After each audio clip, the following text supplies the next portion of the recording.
Good morning. It is the Drake Toll Show. Westwood One Sports, the Westwood One Sports app. Addie Bates produces, Curtis Poindexter runs the board, and for the next 3 hours, you and I will make magic. Yes, exactly like that.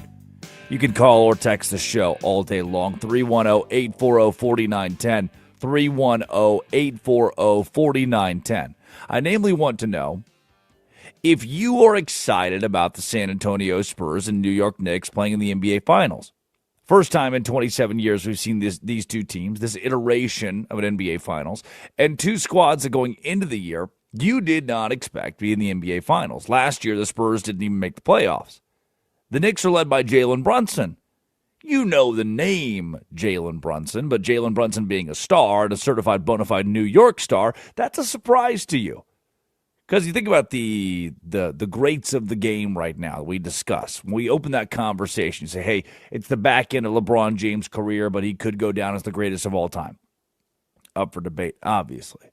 SGA's two-time MVP, back-to-back MVP trophies for SGA. Jokic or Giannis had their run 3, 4, 5 years ago, but are still elite at the top of the NBA. Luka Doncic, Victor Wembanyama. There's a whole host, a list of those 12 names, 15 names. You say star. Steph's still here.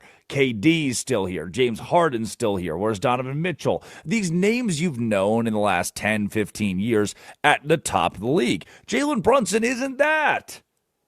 You don't open a conversation of Mount Rushmore players in the NBA and start with Jalen Brunson, or even put Jalen Brunson in that top 4. You don't do top 5, the power ranking top 5 players in the NBA, and then put Jalen Brunson in there. No, you forget him. But he's been the best player this postseason in the National Basketball Association and has led the New York Knicks to the NBA Finals. That's the question today. Is this what you want? Did you want the Thunder against the Celtics? You know, did the brands matter? Did the names matter? Did you need SGA and not Victor Wembanyama? Because I think Major League Baseball fans would give you woke up today in Keller, Texas. You got to drive to Joshua. It's just south of Fort Worth. It's not fun. It's not a fun drive during commute, by the way. You got to drive to Joshua during your commute this morning, and it's going to take you way longer than expected. So you pop the radio on. Just giving it a good little listen before the early shift. And you're thinking about that 2023 World Series. You think about it most days when the Texas Rangers won their first. And it felt a little weird. I've talked to Mitch Moreland, who's on those back-to-back AL champion Texas Rangers teams in the early 2010s. He's like, yeah, man, it was odd because the names that were representing Texas in the World Series were just like there was so much buildup the first time we went, and now it's like, oh, here's Corey Seager, Marcus Semien, Adolis Garcia. They win a World Series, and ultimately it was bad for baseball. Rangers Diamondbacks was bad for baseball. It lacked the star power of I'll show you where I'm going with this, of a Dodgers versus Yankees, or Dodgers versus Blue Jays even.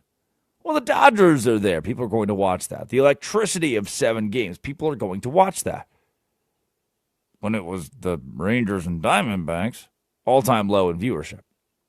So I get the Knicks have the market, and the Spurs have the dynasty a decade ago under Pop and the Admiral and Tim Duncan and Tony Parker and Thiago Split, Boris Diaw. But now, these two brands that have resurged, the Knicks resurging for the first time in 27 years, and the Spurs the first time in a decade. Is this what you wanted? 310-840-4910. Is this the most entertaining iteration of the NBA Finals you could ask for? Because I'm going to make the case that if you're a true NBA fan, a nostalgic 27-year-old rivalry, not much of a rivalry, but 27 years ago the two played in the NBA Finals. That nostalgia, I think if you're a true NBA fan, a diehard, an old school NBA fan, this kind of series makes sense for you. We will open the show in the National Basketball Association.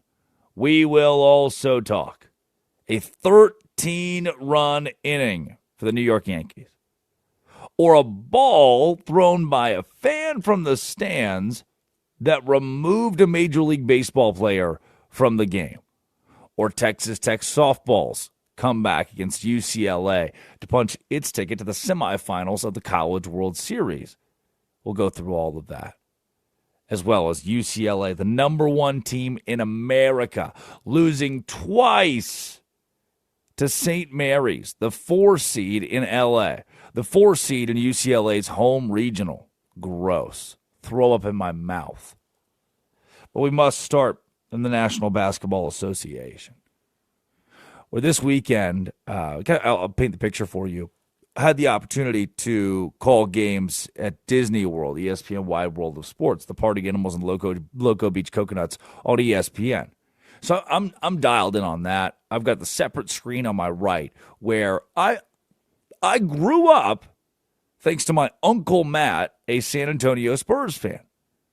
One of the first biggest Christmas gifts that I got, tickets to see Tim Duncan, Tony Parker, Manu Ginobili play in Memphis against Mike Conley and Zach Randolph and that crew. Oh, I was over the moon. I couldn't believe it. I was going to my first NBA game, and it was this Spurs-Grizzlies rivalry of the mid-early 2010s that I got to be front and center for. That's awesome. Growing up a Spurs fan, feeling the emotion of Saturday, of the Spurs being back with the Victor Wembanyama, the Spurs, the way that Greg Popovich has fed it to the team in the postseason, that was an emotional feeling of, wow.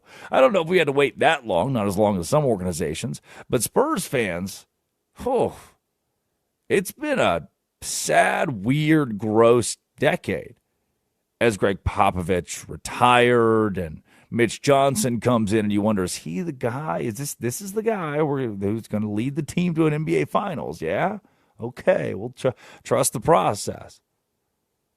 And I won't open the show today with, oh, my Spurs did it. Ha, ha, ha, ha. Take that, Oklahoma City. Take that, all you. This show's not about me. I know it's named the Drake Toll Show, but you might be a diehard Oklahoma City Thunder fan. And I don't want to rub it in because you know what? This whole, hey, Oklahoma City's the best team in the NBA.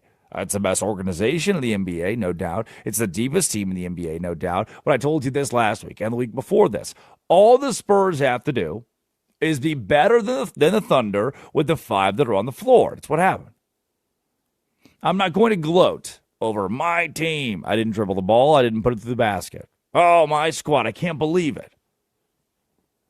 But I will tell you, I'll drop a nugget in there. The emotion on Saturday, seeing the Spurs back, reminded me of being a kid, watching games with my parents, of diving into the NBA and becoming and learning what fandom is like when Ray Allen hits a shot in the corner. Bang. For the Heat to ultimately knock off the Spurs. I mean, I felt it again. That was really cool.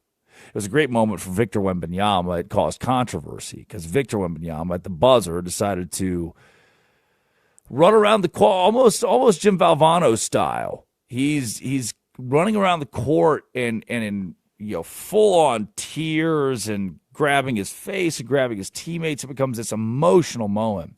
And I loved it. A lot of America didn't, but I loved it. And I'll tell you why after we hear Mike Tirico, NBC. The Spurs win. The final call from Tirico when San Antonio knocks off Oklahoma City to send the Spurs to the NBA Finals. Ahead to Vassell, who goes in for the dunk, and the San Antonio Spurs have done it. There will be a new champion in the NBA. A new era has dawned. It's Wemby's West. The Spurs are going to the NBA Finals. Look at the emotion from Wemby. Unbelievable. This is what you want to see. A young team growing up on the biggest stage. They have arrived, and you saw the emotion from Victor Wembanyama as he was looking up into the stands. The San Antonio Spurs go on the road and in the house of the defending NBA champs. earn a berth in the NBA Finals for the first time in a dozen years. And, Mike, I'm absolutely loving the emotion here by Wemby. That was the controversy. Victor Wembanyama embracing his teammates, crying. It was a pretty big display for the Frenchman. He broke down in tears. Grueling 111-103 series win. That Game 7 victory was the culmination of a series that went to the brink for both teams. It was a raw, unforgettable sports moment. There's the picture of Kobe with the trophy in the locker room. There's the picture of Jordan with his tongue out. This is a modern moment for Wembanyama that the internet took and ran with in a negative way. That NBA Twitter, this cesspool that is NBA Twitter or NBA Reddit or this NBA Substack or what's a Discord, parts of the internet, the old school fans, I don't like all that. Back in my NBA, guys didn't cry. They got it out there and they fought. And if you watch the series, which I watched the entirety of the Western Conference Finals, Eastern Conference Finals, for the first time in years, I felt like the NBA, and even the way the Thunder were officiated, the way that evolved, I thought the NBA was at its best this year that it's been in 4 seasons. That the NBA this season was a very good product. Part of that being the parity of the Spurs versus the Knicks. But this old school crowd that said, I don't like what Wemby did. I don't like that display. I think they're off base. I think you're fully off base. People are like, the job's not finished. He hasn't won the NBA Finals. You're the same people that told me 2 weeks ago that the Spurs and the Thunder, that was the real NBA Finals. That the Spurs and the Thunder are probably the best two teams in the NBA. They're each competing for who is going to win the title against the team that comes out of the East. So if that was the case 2 weeks ago, it's like, hey, this is the real NBA Finals. This is the real series. This is the one that's supposed to go 6 or 7 games is Oklahoma City and San Antonio. And San Antonio wins that in an emotional way, and you say, well, yeah, all right, they're celebrating a little bit too early. Wemby's crying before he even gets to the finals. You told me this was the finals. And what Victor Wembanyama told me is he has a pure obsession with winning. In an era, listen to this, in an era, this is where you bring the water cooler when your friends say, did you see Victor Wembanyama crying the other day? In an era where critics accuse modern stars of being more interested in brand building, lifestyle, YouTube, their cell phone, checking boxes, Wemby crying showed a pure, unfiltered obsession with the game of basketball. That's what you've been missing from the NBA. That's what, they just jog down the court half the time and the travel. If that's what you've been missing, it's what you got. Push past it, they beat the Trailblazers. Knock off the Timberwolves. The reigning champion Thunder took everything Victor Wembanyama had. That final buzzer sounded, and you did it. You made it to the NBA Finals. You get a few days off to recoup. You did it. You got through the domino that the world said was the biggest domino. The final domino, the Knicks, they're good, but they're not the Oklahoma City Thunder. You just won the quasi-NBA title. So if the star of the NBA, if the best player in the universe falls into a hug with Stephon Castle, his teammate, he's not looking at analytics, metrics, marketing. Oh, how will this be on my TikTok live? Do a little dance, viral dance. No. That guy's thinking about basketball. You're looking at a 22-year-old realizing a childhood dream of reaching the NBA Finals. That kind of drive is what you've asked for in the NBA. That kind of drive is what you build a dynasty on. There's been a lazy, inaccurate stereotype hovering over the Lukas, the international prospects. They're brilliant. Jokic is brilliant, but he's emotionally detached. There's a lack of fire. Luka's fat. He doesn't care about the game enough. He's too fat. Wemby blows that up. Vocal all year about refusing to hide his feelings on the floor. Joy, relief, pain, sadness. He shows all of it. There's a charismatic relatability to it if you lean in. 7'4" basketball alien whose emotion proves he's human. And he's unlocked and part of it's his relationship with Greg Popovich, a leadership tool at 22 years old that has made a young team so great. And that's where I want to go. That's where I want to go next. You understand that you could turn the TV on or the radio on before this series, and the lazy take was, yeah, man, I got the Thunder in 5. I feel like the Spurs are way too inexperienced. Turn on the TV, the lazy take is, yeah, the Spurs are young, man. Not enough playoff experience on that roster. I got Oklahoma City in 6. As if these aren't world-class pro athletes. As if these are players who are going to get to the finals and be like, well, I forgot how to play basketball. The opposite of that happened. The young, inexperienced team was more savvy, grittier than the wise Oklahoma City Thunder. So how did all the talking heads tell me it'd be the other way around? When we come back, let's hear from Mitch Johnson, Spurs head coach. His pointed take on calling his team too young to win. Addie Bates producing. Curtis Poindexter runs the board. You can text the show or call the show, 310-840-4910. 310-840-4910. This is the Drake Toll Show. The stories that matter from the brand you...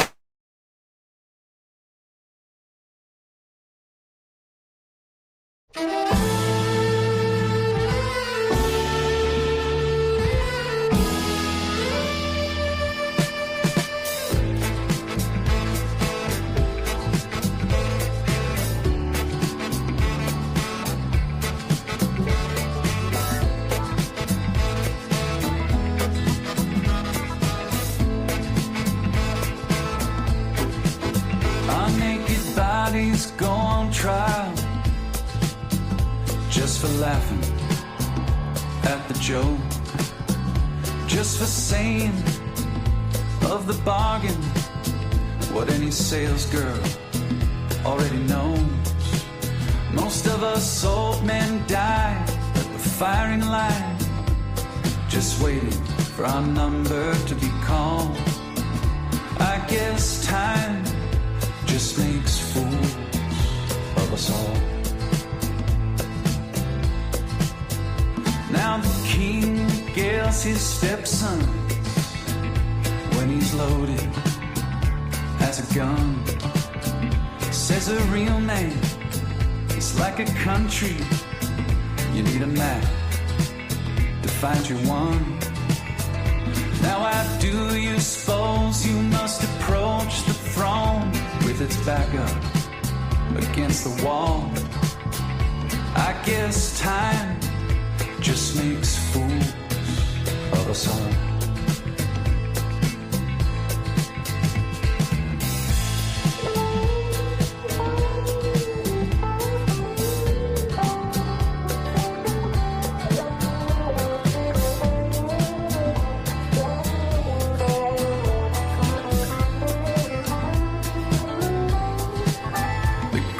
Minds of my generation gladly conscripted in the war of defending any Goliath that would deign darken the door.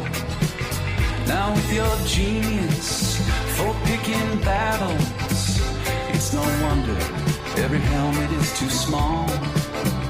I guess time just makes fools of us all.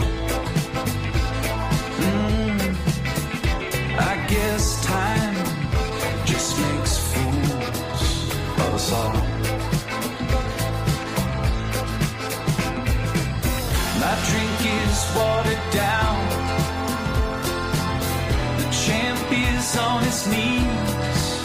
He lost the rematch. He lost That's the comeback he lost for charity, but that's the job. It's what gets the asses in the hall. They came for a beating, and he came to brawl.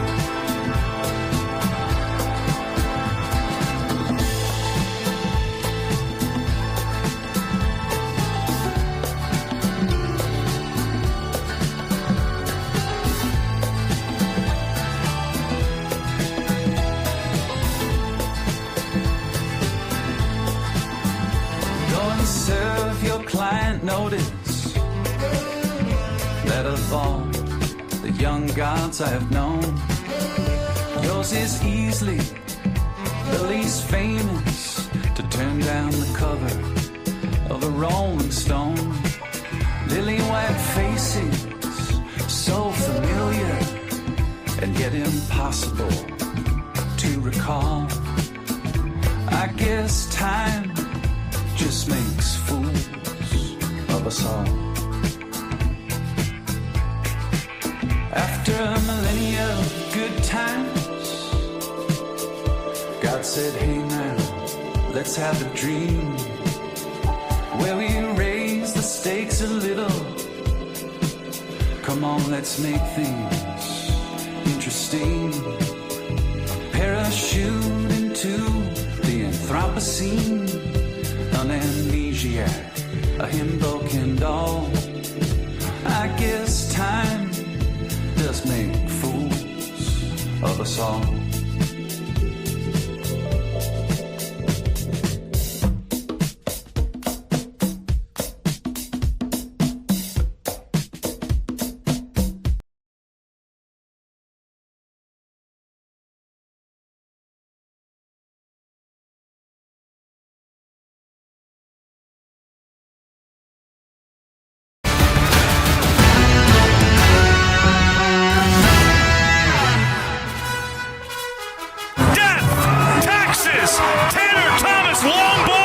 Double the size of it, you dumb person. In the meat. Ignore the hole.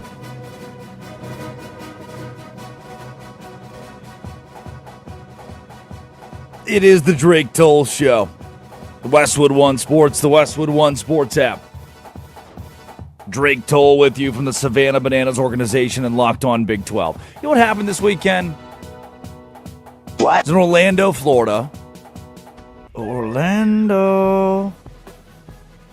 In Orlando, Florida, and decided after our second game, Party Animals, Loco Beach Coconuts. Might not hype banana ball. I don't even get it. All right, that's fine. Yeah, fine. I don't. That's okay. You can have that opinion. I'm not mad at you. You and Addie Bates aren't that far off base from what you and Addie Bates would get along well. We go to the bar after game 2, and we walk into the bar, and I'm like, "Hey, bartender." Really weird question, but we're all on ESPN right now. Could we maybe, at this bar, this sports bar, billiards bar, turn ESPN on? And then, of course, you can't be hired as a bartender unless you've never held a TV remote in your life. She was like, I don't know. I can try. What do you mean you can try? Do you have ESPN? Yes. Is it on that TV? Obviously. Can we please? They put it on. Bar closes at 2. And you would think, we're all sitting there giving them, we had bought a few buckets of beer, have a few Miller Lights, and you would think in that spot, the bartender would be like, hey, if you guys want to stay until 2:30, that's when the game, it was a re-air. If you guys want to stay until 2:30 and keep watching yourself on ESPN, you can. No. 1:45. Guy comes over, is like, all right, dump your beers. What do you mean dump your beers? As an American, I should be given an opportunity to finish this drink. And not only did he say dump your beers, he said, all right, dump your beers or chug it in 3, 2, 1. All right, here we go. He had the audacity to 3, 2, 1 my ass and make me chug that thing in front of God and everybody. You know how embarrassing that is? It came in so fast and so hard. I'm shaking that thing on ESPN, and this guy's very clear, like, hey, 3, 2, 1. Nice job. Yay. Put all my beers into his little trash bin. It's a problem. It's a problem, man. All that to say is if somebody walks into your bar, asks for ESPN, throw ESPN on. If they ask, if you see that they're the ones on there, let them stay for a half hour. Let them hang out. It's a good feel. The Westwood One Sports app is your home, along with Sirius XM Station 375, to listen to the entirety of the Drake Toll Show, 6 a.m. to 9 a.m. You can pop that sucker on the App Store for free and then listen to the whole show. That of the Drake Toll Show YouTube page, or ignore the whole. We're live on video because you have to be in radio now. Oh, it's your radio show. Why are you live on video? I don't know, man. It's part of the deal now. It's what the kids want nowadays. The San Antonio Spurs being in the NBA Finals is not a shock. I picked the Spurs in 6 games. I was off. Goes to 7. San Antonio wins it in 7. That was the pick prior to this series. I fully expected the Knicks to beat the Cavs. Didn't have it as a sweep, but after game 1, I think everyone could see the writing on the wall. Hey, this series is going to be over fast. The Cavs don't have it.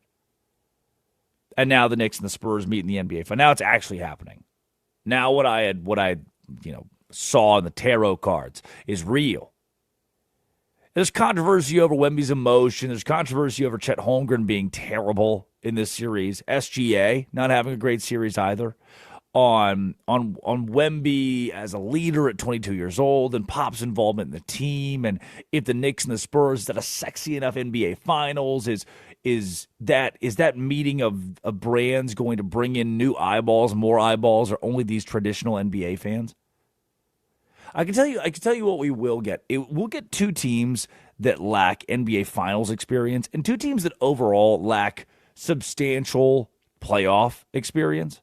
It's not, and yes, I understand the Knicks have been, and Tibbs did a great job of getting them to the postseason. It's not like the Knicks have fought through Jalen Brunson, Karl Anthony Towns, an NBA Finals series.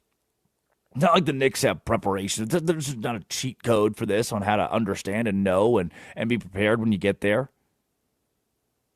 But here's the deal. Here's the take you bring to the office. That's not a problem. Spurs coach Mitch Johnson spoke on the court with NBC Saturday night. And I want you to listen to what he says along the lines of experience didn't matter. Experience meant nothing in San Antonio winning against the Oklahoma City Thunder. Back in October, we knew we had a chance to be pretty good. And they've just given themselves to each other and to the program and everything that we've done. Oklahoma City's a hell of an organization. And what a series. And there's been a lot being talked about. And I think just words like competitiveness, resolve, togetherness, execution, habits, they don't give a damn about the word experience. They don't give a damn about the word experience. I want to take you back. When you were calling the show and texting the show, and I think the Thunder are going to win because they have more playoff experience. You turn your TV on, you turn your radio on, and the voice says, yeah, man, give me the Oklahoma City Thunder because I think the Spurs lack experience to win. Do you understand these 22, 25, 28, 30-year-olds, these adult human beings have played in some of the biggest games on planet Earth? The EYBL Championship for all the glory. March Madness. Round of 32. Final 4. Overseas, representing Team USA in 14U, 18U, 16U, whatever it may be. You understand these guys up through the NBA. A sold-out game in L.A. against the Lakers. A sold-out game in New York against the Knicks. A sold-out game in Miami against the Heat. These NBA players didn't just wake up yesterday and touch basketball for the first time. These NBA players, these Spurs, Victor Wembanyama, to Stephon Castle, to De'Aaron Fox, with Greg Popovich in their ear. They weren't going to show up in Oklahoma City, like a lot of the talking heads said, and forget basketball. Yeah, man, we showed up and the lights were too bright. We weren't prepared. We didn't have enough playoff experience to win. You ever heard that? Have you ever heard a normal human being step to the podium and say, we didn't have enough experience to win in the playoffs? I don't care that neither of these teams are working on a dynasty. I don't care that neither of these teams have been to the NBA Finals in a decade plus. The Knicks are there for the first time in 27 years since they played the Spurs. The Spurs there for the first time in over a decade. I don't care about the lack of experience. Oh, it's sloppy. I'm trying to protect you. I'm trying to build a shield around you so that we can all go into the NBA Finals and understand that this is good for the game. If for nothing else, nostalgia. If you're a fan who grew up on 90s basketball, maybe the best era of the NBA, by the way, this series scratches that historical itch. I hope NBC uses the retro classic old school score bug, the old school graphics. This is a direct poetic sequel to that 1999 NBA Finals. You know, if the Spurs played against the Heat, that kind of finals rematch, it would be fine. But what made that series was the San Antonio Spurs versus LeBron James, Tim Duncan and LeBron James, and what that matchup became. If the Suns played the Bucks, would you care about a rematch? The Nuggets played the Heat, would you care about a rematch? If Oklahoma City and Indiana were headed back, would it be that big of a deal to you? I don't think we get this pop from San Antonio, Miami. I don't think we get this pop from Phoenix or Milwaukee. I don't think you get this pop if the Lakers play the Pistons or the 76ers play the Lakers. You don't start talking about like, oh, wow, first time. No, there's something that has this, because in 1999, it was the same thing of, oh, where did these two come from? Hello, San Antonio Spurs and New York Knicks. Spurs, would you like to win your first title? Knicks, would you like to do it for the first time in 20-plus years? That nostalgia should carry true fans of the NBA. And you get a clash of styles. I was talking to a buddy driving home from Orlando back to Savannah, Georgia, where I'm stationed yesterday. And the conversation was, Victor Wembanyama, this prototypical NBA guard, SGA, Shai Gilgeous-Alexander, you look at him like, that guy plays in the NBA. He's got the build, has the pedigree. Jalen Brunson's not that. Like, SGA is easy to identify on the court. Like, oh, there he is. I should probably block that shot. Oh, there he is. Wembanyama should have a hand in there on the back line. Jalen Brunson, wily, sneaky, gets his in gritty ways for all the flopping SGA does and the free throws SGA does and all that he's accused of. Jalen Brunson's just that hard-nosed, frustrating guy to play against. This series features matchups of contrasting styles. 7'4", visual anomaly, breaks the mold, breaks the scouting report. Defensive gravity, perimeter fluidness. Brunson, old school. Master of the mid-range, point guard. There's a historic narrative battle. Can a small, hyper-intelligent guard, not named Steph Curry, carry a franchise to a title? Or will elite size, defensive strength, and length reign supreme? And if you're tired of these regular season games ending 143 to 138, no resistance, guys jogging down the floor, put up a three, it's good. Jog down the floor, put up a three, it's good. Jog down the floor, take 6 steps, dunk, it's good. This series is 99 to 94, 88 to 85. Low scoring, gritty, hard-nosed basketball. This is what the NBA needs. You're looking at the number 1 and number 2 net ratings in the postseason at defense. Suffocating, disciplined defense. Tom Thibodeau wanted that from the Knicks. Mike Brown's gotten it out of the Knicks. OG Anunoby. San Antonio, Victor Wembanyama. High intensity, half-court grinds. In historic atmospheres like Madison Square Garden.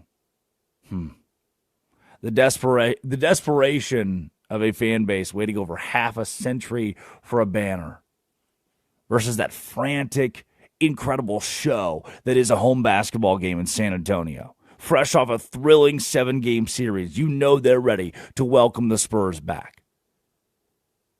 What I can guarantee you out of this NBA Finals and why it's good for the basketball heads is that it ensures the NBA will crown its 8th different champion in the last 8 seasons. And I love that parity. I love that your organization, your market has a chance, has a shot. This is the longest stretch of competitive parity in league history. One of the longest in sports history, regardless of said sport. And both rosters feel constructed the right way. Genius, brilliant drafting, or savvy, organic free agent fits. Hi, Jalen Brunson. You weren't a sexy name, but now you're a certified star. This says, true fans, front office execution, patience, team chemistry still matter in the NBA more than star-studded shortcuts, TikTok lives. This isn't adding Kevin Durant to a team just to go win a championship, then doing a dance in the locker room and filming it and posting it on Instagram. Nope. This is hard-nosed NBA basketball. National Basketball Association basketball. And it's back. Don't treat this like the Texas Rangers and Arizona Diamondbacks, like two teams you don't care about, like two teams that aren't star-studded enough, two teams whose logos haven't been in the spotlight enough in the last decade. Oh, the Warriors aren't there. Oh, the Lakers aren't there. No. Treat this NBA Finals as it is. A damn good display of the best of basketball in the modern era. Coming up, our biggest losers of the day on the Drake Toll Show. UCLA baseball? Yeah. This is Westwood One Sports, the Westwood One Sports app, and this is the Drake Toll Show. And I was taking shots from the front and the back. The NBA Finals are set. It's a 19.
Interesting per se. And I was taking shots from the front and the back. In the meat. It is the Drake Toll Show. Drake Toll with you from the Savannah Bananas organization and Locked On Big 12. Do not plant seeds that you cannot water. That's my fortune cookie of the day. Westwood One Sports app is free for you on the App Store. You know, and you download it, you can listen to the entirety of the show. That or Sirius XM Radio. We're on Sirius XM as well, I found out, which is cool. Got a text out of California. Really enjoy starting my day here in Cali with Drake, Addy, and Curtis. Keep up the good work. Thanks. You can also do that. Text me. I've got my phone up. I'm ready. My phone is ready. 310-840-4910. 310-840-4910. It's time for our biggest losers of the day. Biggest loser number one. NFL practice squad player. Tom Brady, in an interview with the UFC and Fanatics, explained the role. It's like a minute and 20 seconds. This is a good. He's going to unpack this for you. What a practice squad is like, and why practice squad guys aren't playing in the NFL. Tom, what do you got here? I learned this, again, over a period of years, but there's 53 guys on the active roster. And there's now 15 guys on the practice squad. So there's 68 players. But those practice squad players are important because if anybody on the active roster gets hurt, they can get elevated to the squad. Well, there was times where these 15 guys would do really well in practice. And they'd be practicing and you'd be like a scout team receiver. And I saw this happen a lot. These scout team receivers would come in and practice with the scout team. And they do really well. And I'd be watching. I'm like, man, we got to get that guy. Like, let's get him up on offense. He's making a lot of plays. That's Darrelle Revis he's getting open on. Like, we got to do something. Then all of a sudden, we're like, hey, man, you're doing really well. You got to come over here and deal with the pressure of succeeding now that you have expectation. And these guys are like, they weren't prepared for it. So whatever we saw in practice against where there was not a lot of pressure, now, when they're put in a situation where there's an expectation for performance, they've never had to personally deal with that, and then they fail. And then what I realized was a lot of guys in those practice squads, they don't want to be elevated to the roster. They're very happy living this life where they could tell their family and friends, which I have no problem with that. Like, there's no problem. Like, you would just assume, though, that if you're on the practice squad, you'd want to be at the top. But the reality is a lot of guys don't want the pressure of dealing with top. Interesting per se. What is he talking about? What kind of? I mean, I far be it from me to insinuate that Tom Brady might not know that much about being a practice squad NFL player.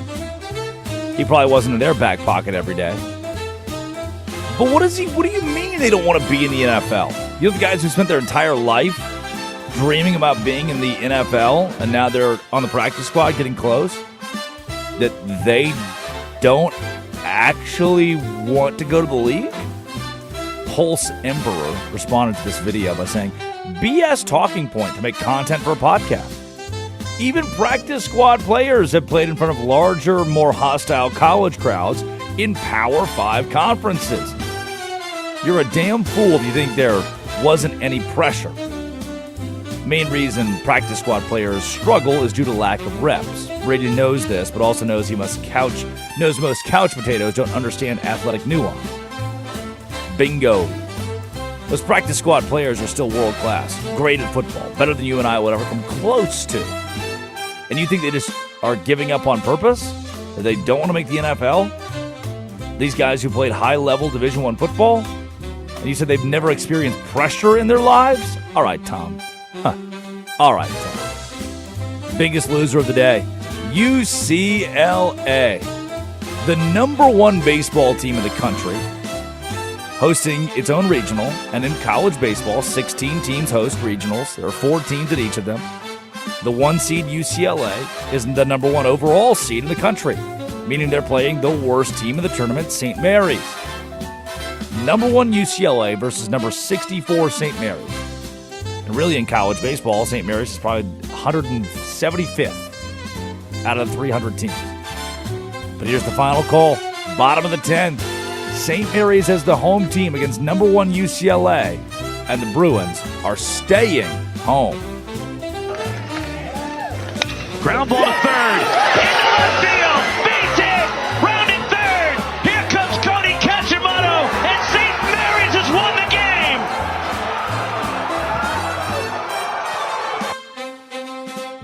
A total, utter fall apart. UCLA, 52-9, the number 1 team in the country all season long, is now bounced from the NCAA tournament in their own ballpark against the worst team, the supposed worst team in the bracket. That's college baseball, baby. Congratulations to St. Mary's and those listening who are big St. Mary's baseball fans. History is made. Biggest loser of the day, Carter Hart. Yeah, that looks like it might be the case. This is from General Gainey and says, well, due to the Lenovo Center being within a half mile of a high school, will Carter Hart be allowed to play in the... that is the Hart background, one of 5 Canadian junior players acquitted in July 2025 of sexual assault charges. Later signed with Vegas, key performer. But some of those allegations never quite leave you. And that one blew up multi-platinum on NHL Twitter this week. Let's do it. Fine. You can have it. Biggest winners, Addie Bates, Texas Longhorns fan. Longhorns come back, eliminate Nebraska. Jordy Fromm going home. And UT moving on to the semifinals in the College World Series at Oklahoma City. A single today and a ground out. This one to Martinez at short, and Texas has done it. The comeback win with the Katie Stewart 3-run home run in the 6th inning, and they eliminate Nebraska and end the collegiate career of Jordy Fromm.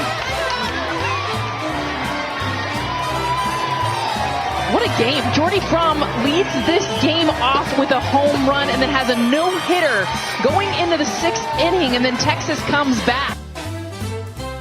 Yeah, that story of the game there at the very end, the no-hitter late. UT to rally 3-1 victory for the Horns, again headed to the semifinal. Big softball guy. Sister plays at Baylor. Follow along with it as much as anybody else. And this tournament boiling down to Texas Tech, Texas, Alabama, Tennessee. 2 rival brands that won the championship last year, Tech and UT. Tennessee and Alabama, a couple of those established SEC softball brands that haven't won championships in a while.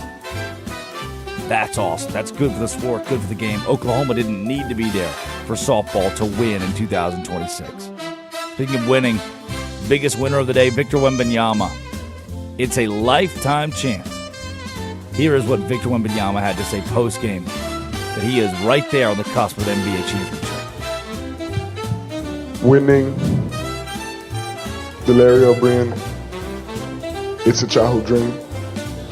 And having a real shot at it, having a chance, tangible chance at winning it, at realizing a dream, it's a chance. It's a lifetime chance, you never know when it's going to happen again. It's a lifetime chance for MVP, 22 years old, in the NBA Finals, and said lifetime chance, like he's a veteran who's been chasing this for years. Gratitude, awareness, the emotion in the quote.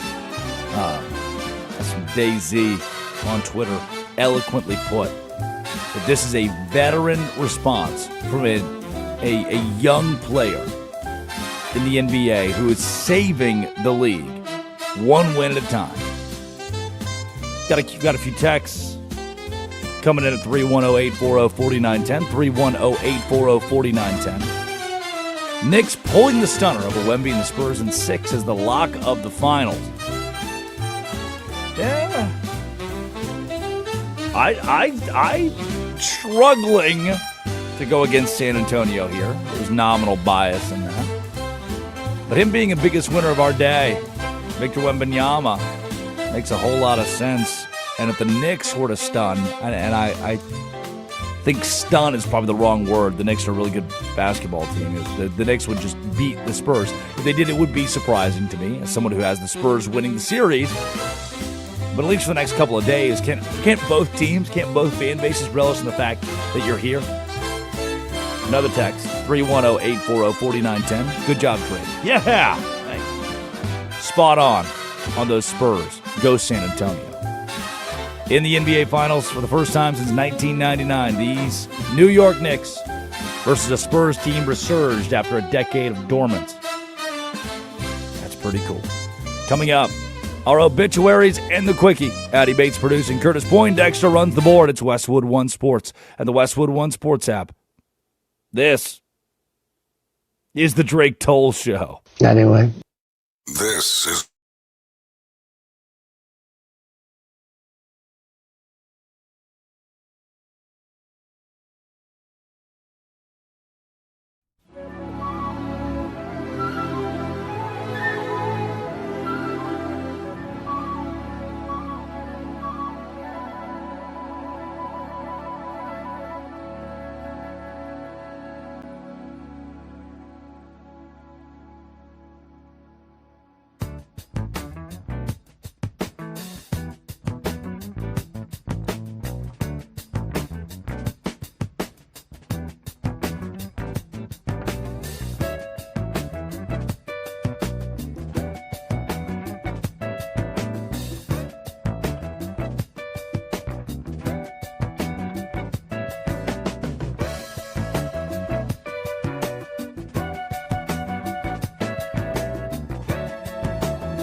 Anyway.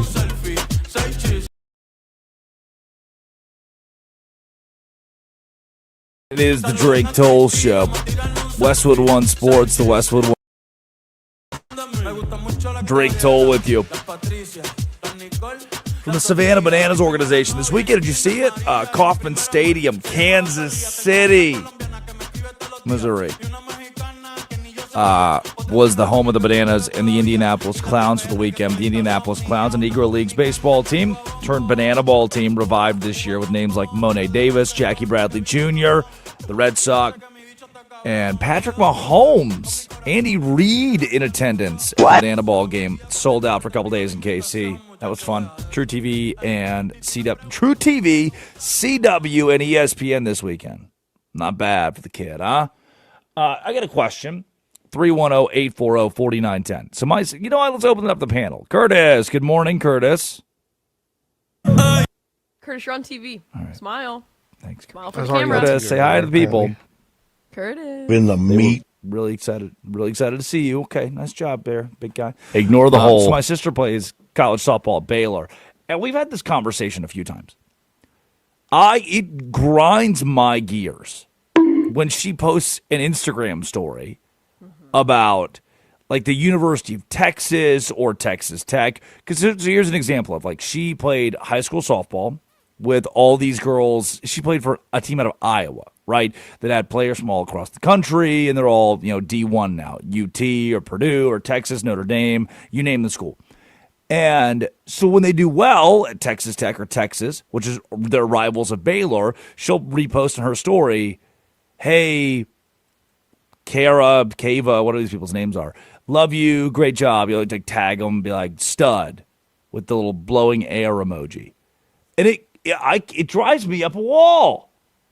They're your rivals. I don't like you. You're a Baylor fan, right? She's representing Baylor as an athlete at Baylor.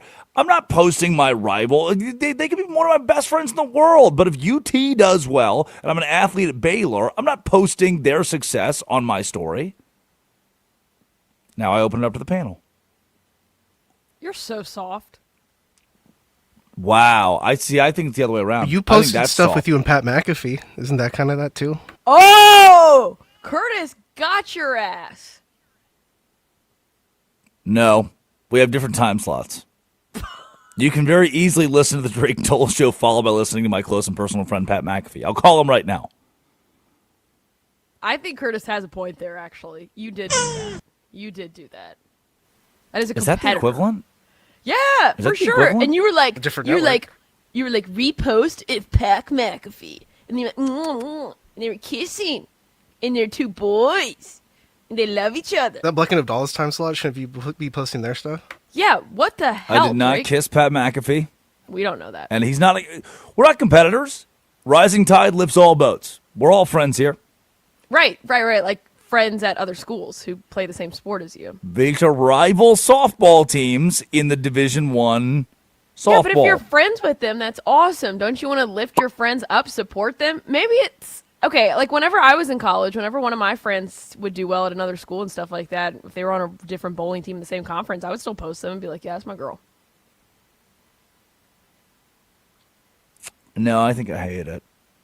I think are soft. if we make it pro, let's say tomorrow that Victor Wembanyama drops 38 in Game 3 against the Knicks, that Chet Holmgren posts out on his story.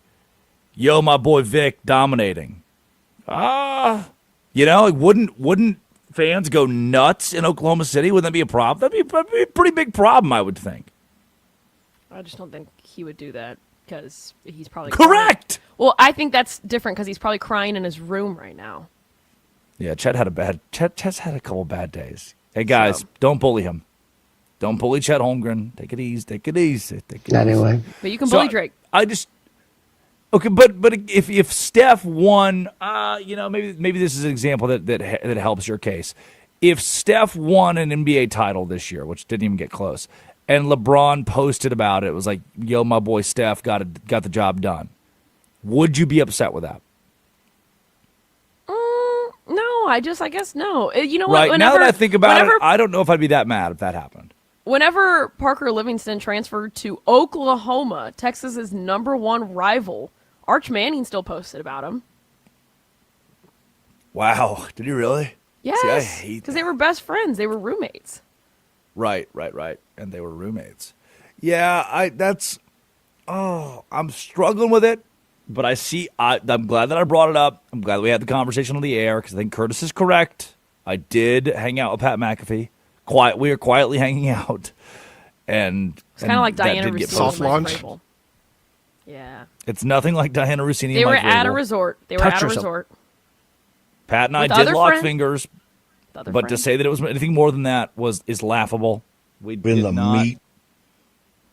Denied. And I was taking shots from the front and the back. Addie Bates produces. Curtis Poindexter runs the board. It's time for our obituary. Dead today. The completion of a thought?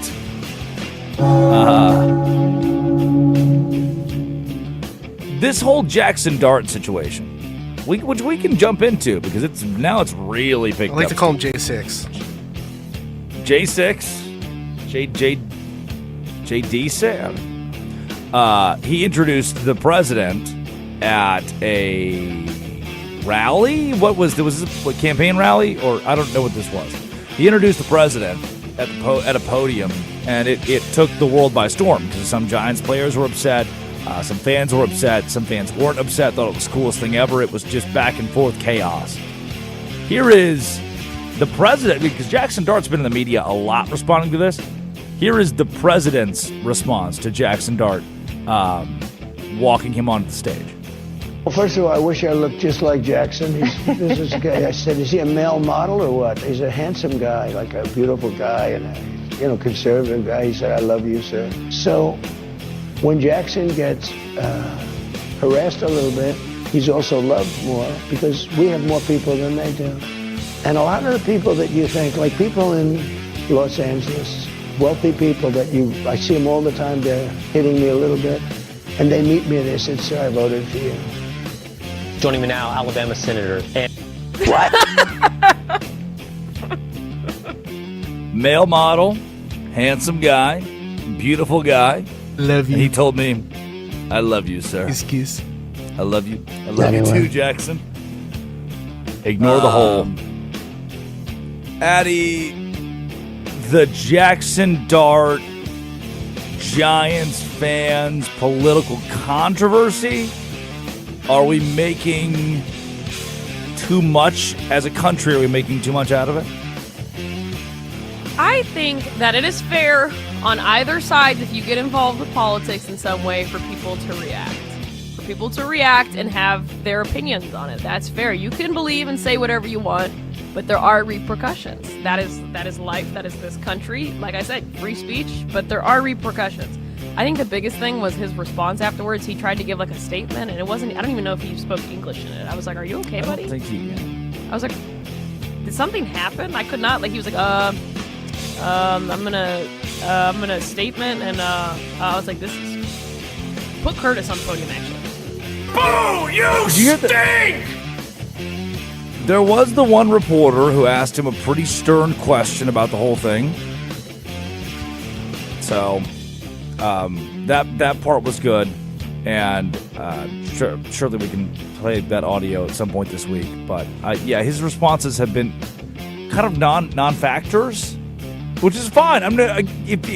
No one is making you respond to this, but as you said, there are consequences. There's the court of public opinion that comes along with all the decisions you make as a pro athlete, and that's part of you being a pro athlete. Speaking of pro athletes, dead today, Brendan Sorsby's college career. Oh, jeez. Yeah, get ready to learn supplemental draft, buddy. Here's a breakdown of his gambling. He transferred at least $60,000 per Trey Wallace to friends to place bets on his behalf. At least 2,900 bets were placed at Indiana for more than $30,000. What? 40 bets placed on his own Indiana football team, totaling at least $850. 50 bets on Indiana basketball. Hey, Danny. Hey, Darius. Did you guys win tonight? Got your money line up top. Nice. See you at the game. Can't do that. And Sorsby now today in court in Lubbock, Texas, for a temporary injunction against the NCAA to hopefully play in 2026. We'll cover that closely coming up on this show. Those are our obituaries. That's who died today. It's time for the Quickie Top 5 headlines in all of sports. Addie Bates reads them. Drake Toll responds. Here's your first headline. SGA calls MVP year a failure after OKC falls short. Failure. Do you know where your children are? I agree with SGA. You won the NBA title last year. So what's the goal this year? With the supposed best team in basketball, the best team in the regular season, the team to beat in the NBA, your goal should be win the NBA championship again. I like this, though, by the way. I'm not trying to knock him. I agree with him. I think you failed on the goal your team was trying to reach. If the Magic had the goal of winning the NBA Finals, that would have been stupid. Like, the Magic hit, the Hornets hit where they should have hit probably this year, given their rosters. Oklahoma City, given its roster, should have won the NBA title. No two ways around that. But I like that this is the way that SGA is talking, because it sounds a lot like Kobe, a lot like Jordan, a lot like that job. Job's not finished unless we win the NBA title. And I like that from SGA. Too bad Chet Holmgren sucks. Here's your second headline. The Yankees score 13 runs in an inning for the first time in 21 years. Well, they only got 1 point, though. Because every inning counts as a point. So it prolonged the game and meant we didn't get the 2-hour time limit in. This was intense. Against the A's, who have not been putrid this season. People hear A's, they automatically think bad, but that's not the case. The A's are better than they have been. What was odd about this game, one of the most interesting box scores I've ever seen in Major League Baseball.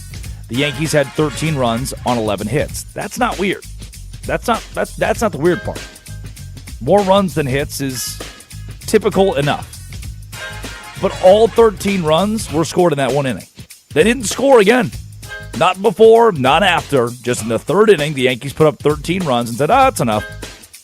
In banana ball, the Athletics would have won the game 3-1. What? Yeah. How? Win the inning, get the point. Every inning counts as a point. I'm sorry. The way you looked at me. Sorry, I didn't know that. Sorry, I didn't realize that if you win one inning, you get a point. You've been to multiple games. Drake, the last game that I was at, and you know this, I spent the entire morning and afternoon at a St. Patrick's Day parade. I was hammered. Drunk. Yes. You win the inning, you get the point. It creates, in the sport of banana ball, what it creates is like, I went to my first Major League Baseball game, Cardinals-Rangers, and the score got to 11-0 within the third or fourth. It's like, okay, do we go home now? It's like, I don't. My first Major League Baseball game, everyone's leaving. So it gives you the opportunity that if the game's always close, which is YMCA that's kind of what? Like YMCA it, like participation, like everybody's keep it close, everybody's a winner. Anyway. No, there's only one winner. It's just more fun to watch a game that's 4-2 than one that's 14-2. That's pretty objective. You paid to watch both. Might as well get a good game. Change the strategy too. You don't want to score more than a few runs. I like the longer game because I can drink more beers at the ballpark. Pitch clock and everything. That's why you show up at. That's why banana ball fans show up at like 1:00 just they can drink. All right, Nakua is grateful to Rams for support after the lawsuit. Which lawsuit? Was this the biting one or the other one? You have to guess. Ooh. That'd be a really fun day. A really fun show would be guess the lawsuit. You read the allegations, you read the penalty, and I have to guess which NFL player it was. It cites gender violence, assault, battery, and negligence. I think this is the one where he bit that girl. Well, he allegedly bit the girl. Yeah, he said an anti-Semitic comment and then bit her. Yes, he was anti-Jewish, then used his teeth to bite her. But he does appreciate the Rams supported him through his anti-Semitism and biting. Interesting, per se. NFL players can do whatever they want. If you really, really want to bite people in this world, just be great at wide receiver. Ignore the hole. Okay. Here's your next headline. This one is actually really interesting. French Open fines Vallejo $76,000 for a sexist ump remark at the French Open. Yeah. If you're going to be anti-Semitic, it seems like the NFL isn't really doing much, or the law, against Puka Nacua. If you're going to bite people, the NFL is not going to do much about that either. If you're going to be sexist, it sounds like tennis is not the safe space for you. If you're going to be sexist, they're going to find your ass in tennis. Football, we'll probably let it slide. We're probably good. We're going to be all right. Now, if you say end cancer or, improve healthcare, the NFL will fine you. Can't do that.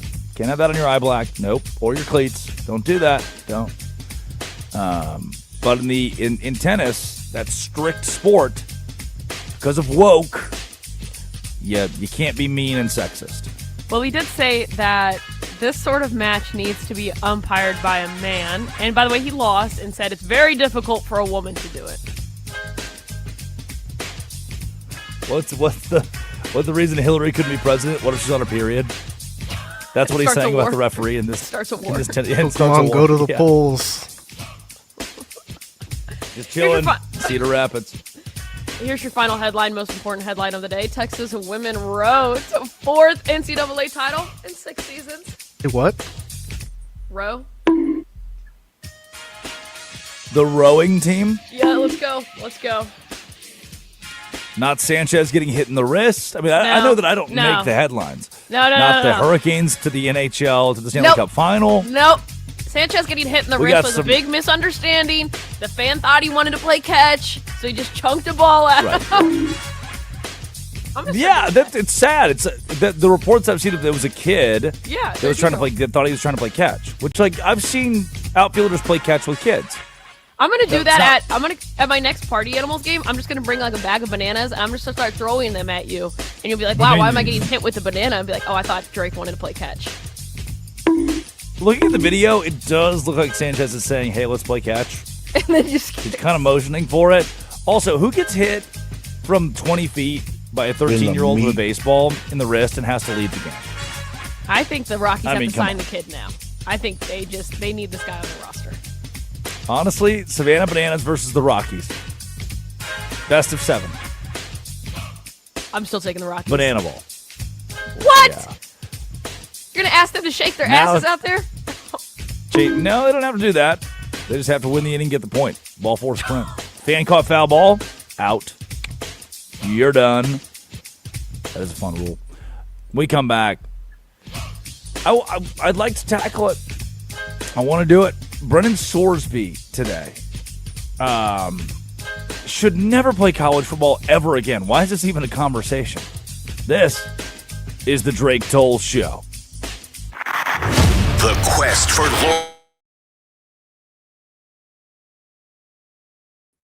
Princess.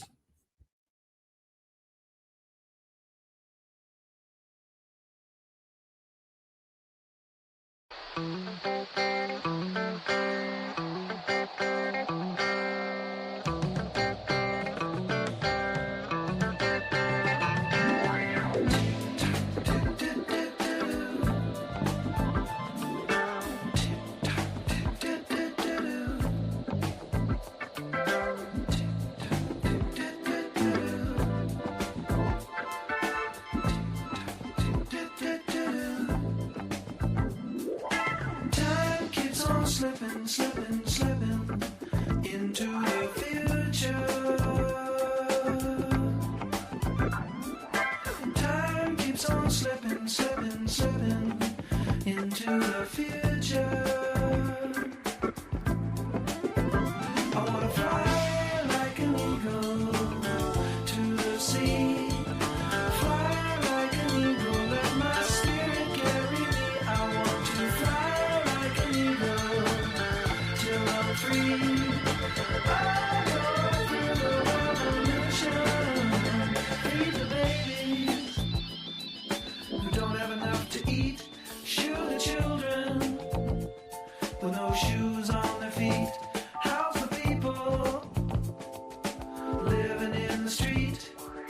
Oh, there's a solution. I want to fly like an eagle to the sea.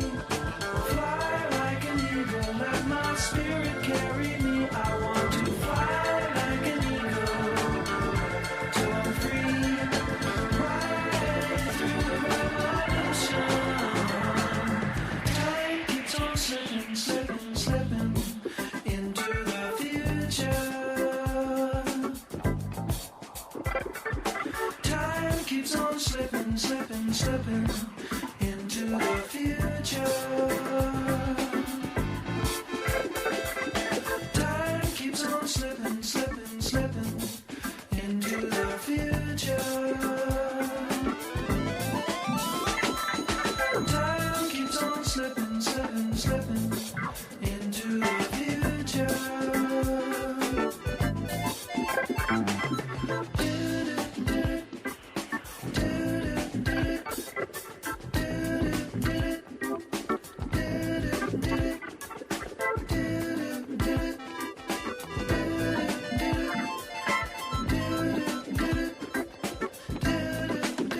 I want to fly like an eagle to the sea. Fly like an eagle, let my spirit carry me. I want to fly like an eagle till I'm free. Right through the revolution.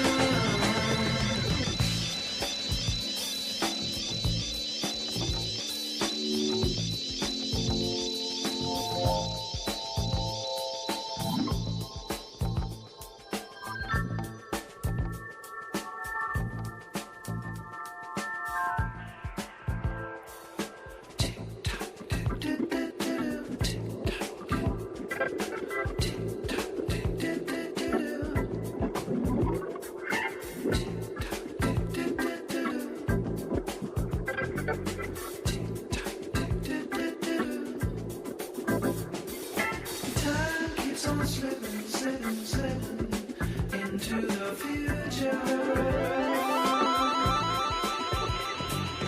Time keeps on slipping, slipping, slipping into the future.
It is the Drake Toll Show. Westwood One Sports, the Westwood One Sports app. Drake Toll with you. I love college baseball. I love that UCLA, the one seed guy. I'm sorry for those that are listening to Westwood One Sports in Westwood, but it's kind of cool that UCLA, the one seed, got bounced. This is the one sport in America where stuff like that happens, and it's just normal. The NCAA baseball bracket fires on. Last night, Nebraska was down 3 going into the ninth. West Virginia was down 3 going into the ninth, and ended up winning the game against. It's tied. Ended up being tied 9-9 against Kentucky. It's in Morgantown. West Virginia has to win to send to today a winner-take-all. They needed to rally against Kentucky to force the if game and hit a 2-run bomb to make it 11-9 in the ninth. Rally it, win it, country roads. Here's what's wild about college baseball. This format because the NCAA tournament for basketball with its 93 teams or whatever it is now, stupid, is you play a single elimination bracket with each of those teams just kind of squaring off back and forth. College baseball, there are 16 host sites, 1 seed, 2 seed, 3 seed, 4 seed. So 4 teams at each of these host sites, 4 teams in each regional.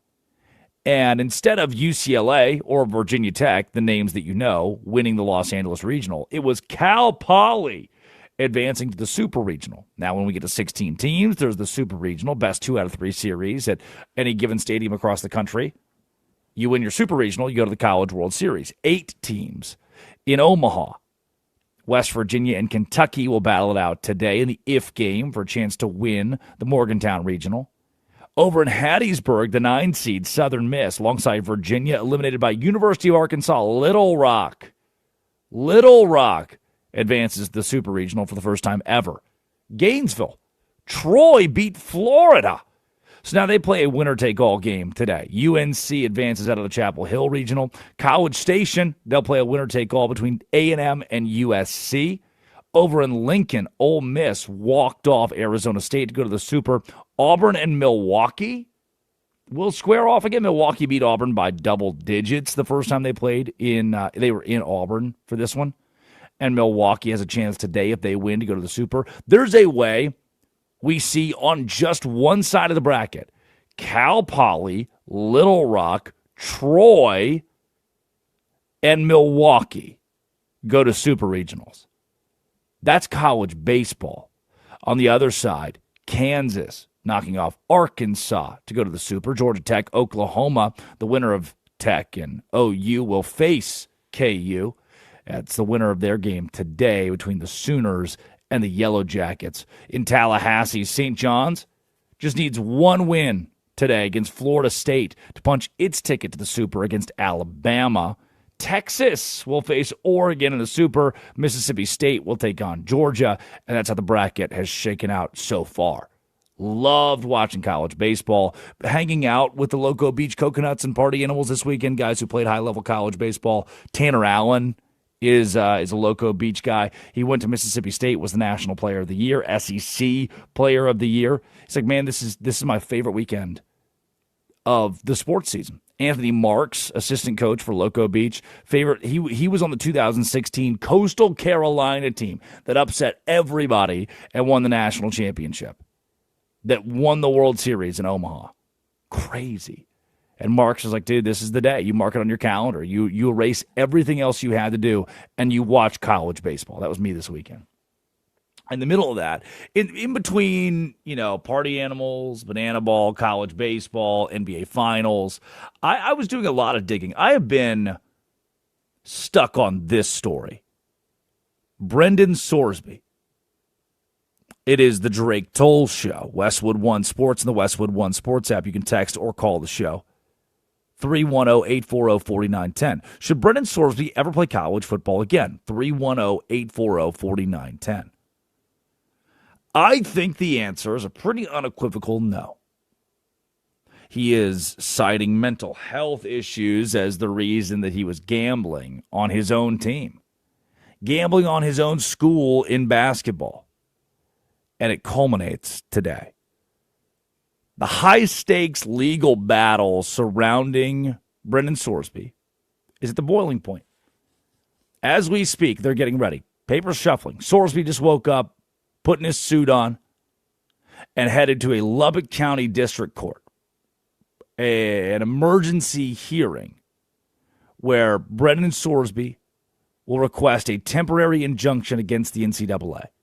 Papers are shuffling right now as they get ready to courthouse in West Texas to figure out whether or not the government, a judge, will allow Sorsby, against the NCAA's wishes, against the NCAA's permanent ineligibility ruling, if that judge will force Texas Tech and those four letters, the governing body, to allow Sorsby to start at quarterback for the Red Raiders and make his $5 million in NIL.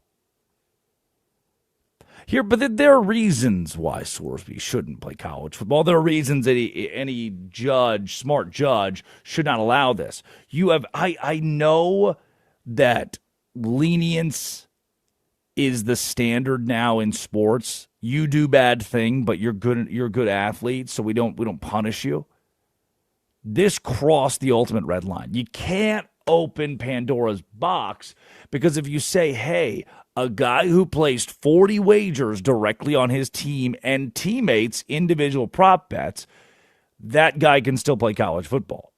Because if you say that, then you're now allowing players across the country to bet on their team and still play college football. I don't want my guy, Ryan, across the locker room betting on my prop. I don't want the guy Ryan, when I'm a wide receiver for the team, betting on another wide receiver's prop.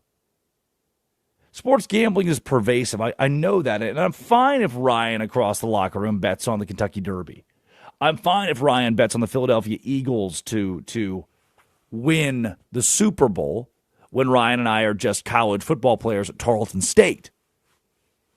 Betting on games, though, that you can directly impact, betting on games where you know the script, betting on games where you know, hey, the offense is going to run this play, this play, this play. When you have that knowledge, and you take that knowledge and you use it at the sports book, and not just at the sports book, but by calling your family members, opening books in their name, wiring them money, sending them thousands of dollars to place bets on your behalf, that is a problem. Allowing that to just slide and sending that guy back out there as the starting quarterback of a Division I football team next year is a problem. Again, 40 wagers directly on Indiana football games and his teammates' props. Even though he didn't bet against Indiana, there's an integrity of the sport that collapses if you let a guy bet on his own team, bet on his teammates, and still play. This is the way that I'd put it. He has a financial stake in the statistical outcomes of his own locker room. Did you hear that? Brennan Sorsby had a financial stake in the statistical outcome of his locker room. This wasn't a case of a college kid. Like when I was in college, I would do this. I would bet. We'd sit down on the KBO during COVID, or we'd sit down as a house, all of our roommates together, during a college football Saturday. Hey, yo, Jackson, I got $25 on Texas A&M. Group ride. Everybody's like, yeah, let's all do it. All right, guys, hey, place it live. A&M's plus 250 right now. $25, let's go. And you play it together. Hey. Halftime, Notre Dame's down 10 against Navy. They're still minus 7.5 right now. I think it's a great number. Let's all take it. Put $50 on it. $50? You want 2 units on that? Yeah, $50, man. That's what gambling in college was like for me. Maybe the big degenerate. Like Lipper. Hey, yo, bro, you don't have to bet on every drive, all right? You don't have to bet on a punt this drive. We're good. You'd pause those guys sometimes. Sorsby wasn't doing that. He was not losing a couple $100 on a mobile app with his buddies. Court documents expose systematic multi-year operation. 3,500 individual wagers totaling $90,000 on FanDuel, Hard Rock Bet, Prize Picks, Underdog. And that represents an industrial scale violation of what the NCAA says you can't do. It wasn't a bet here, a bet there. Did you hear me? 3,500 individual bets for $90,000, where he had a ring of people involved, family members involved, funneling $60,000 to a friend to place bets through a FanDuel account registered under his brother-in-law's name. The lengths he was going to gamble are extreme. He would use Venmo and Zelle paper trail everywhere. And it makes me wonder, if you're the NFL, if you're an NFL team, you're a franchise, supplemental draft, you can go get Sorsby. He's a good quarterback. What does that do to the locker room? Do you want that guy who didn't just risk his college career but lost his college career? Is that what you want? If the NCAA or the court or the judge grants Sorsby a pass under the umbrella of behavioral health mitigation, mental health, that is catastrophic as far as legal precedents go, right? Like, every athlete caught point shaving, betting on rivals, sharing inside trading, which there's some inside trading to this, sharing inside trading information. You could leverage from now on, here on out. Oh, well, medical diagnosis. I had mental health problems. Yeah, I was addicted to it. I was addicted to sharing information. I was addicted to point shaving. I was addicted to betting on rivals. Sorry, it was an addiction. Mental health. To protect the integrity of a multi-billion-dollar institution, the governing body, the NCAA, was very clear. You can't play here anymore if you're going to do that. Mental health. We appreciate the focus on mental health, and we want to help as much as we can. But we draw the line at your mental health being a cause of concern for your teammates or your next team or how your teammates performed. That's cause for concern. And when your mental health gets in the way of the NCAA's operation, integrity of the league's integrity, that's when they say no more. We're done. And a starting quarterback in a power conference holding a severe, active, $90,000 gambling compulsion is an existential security nightmare for a locker room. Brendan Sorsby is done. Unless one brave judge in Lubbock today sends him back. When we come back, the San Antonio Spurs, the New York Knicks, concrete jungle. What else could you want, man? Sponsored by Progressive Commercial Insurance, protecting your business vehicles 24/7. See if you can save at progressivecommercial.com. This is the Drake Toll Show. It's summertime. While you're road tripping, pool dipping, and laid back sipping.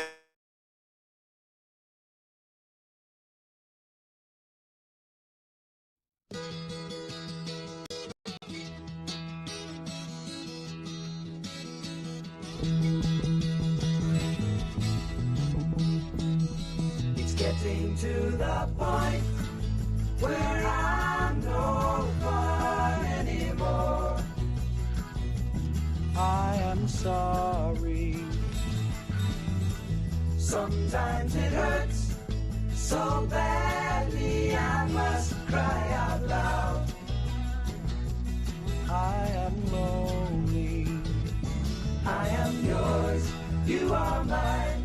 You are what you are. You make it hard. Remember what we've said and done and felt about each other. Oh, babe, have mercy.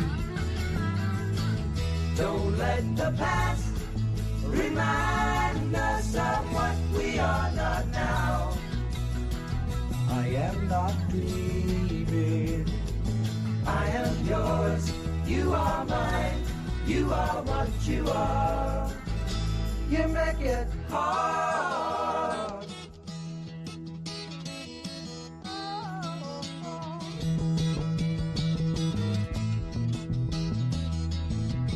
Tearing yourself away from me now, you are free, and I am crying. This does not mean I don't love you, I do, that's forever, yes, and for always. I am yours, you are mine, you are what you are. You make it hard. Something inside is telling me that I've got your secret. Are you still listening? Here is the lock, and laughter the key to your heart. And I love you. I am yours, you are mine, you are what you are. You make it hard, and you make it hard, and you make it hard, and you make it hard.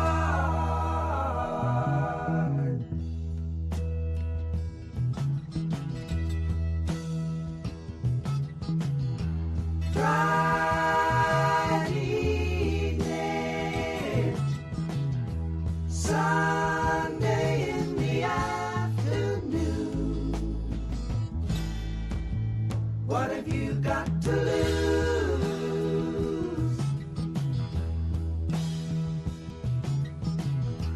Tuesday morning, please be gone, I'm tired of you. What have you got to lose?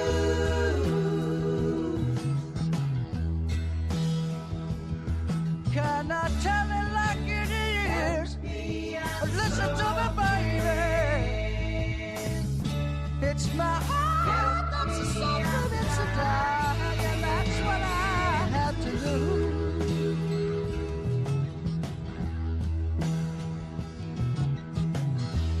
I've got an answer. I'm going to fly away. What have I got to lose?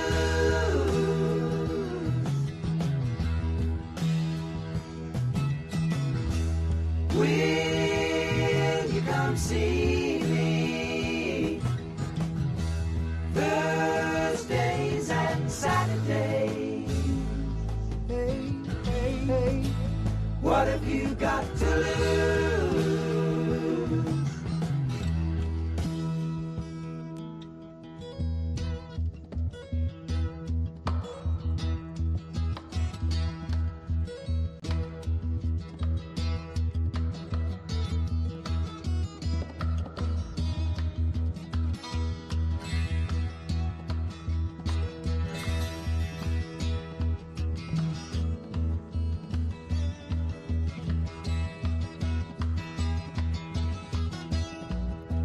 Chestnut brown canary, ruby-throated sparrow, sing the song, don't be long, thrill me to.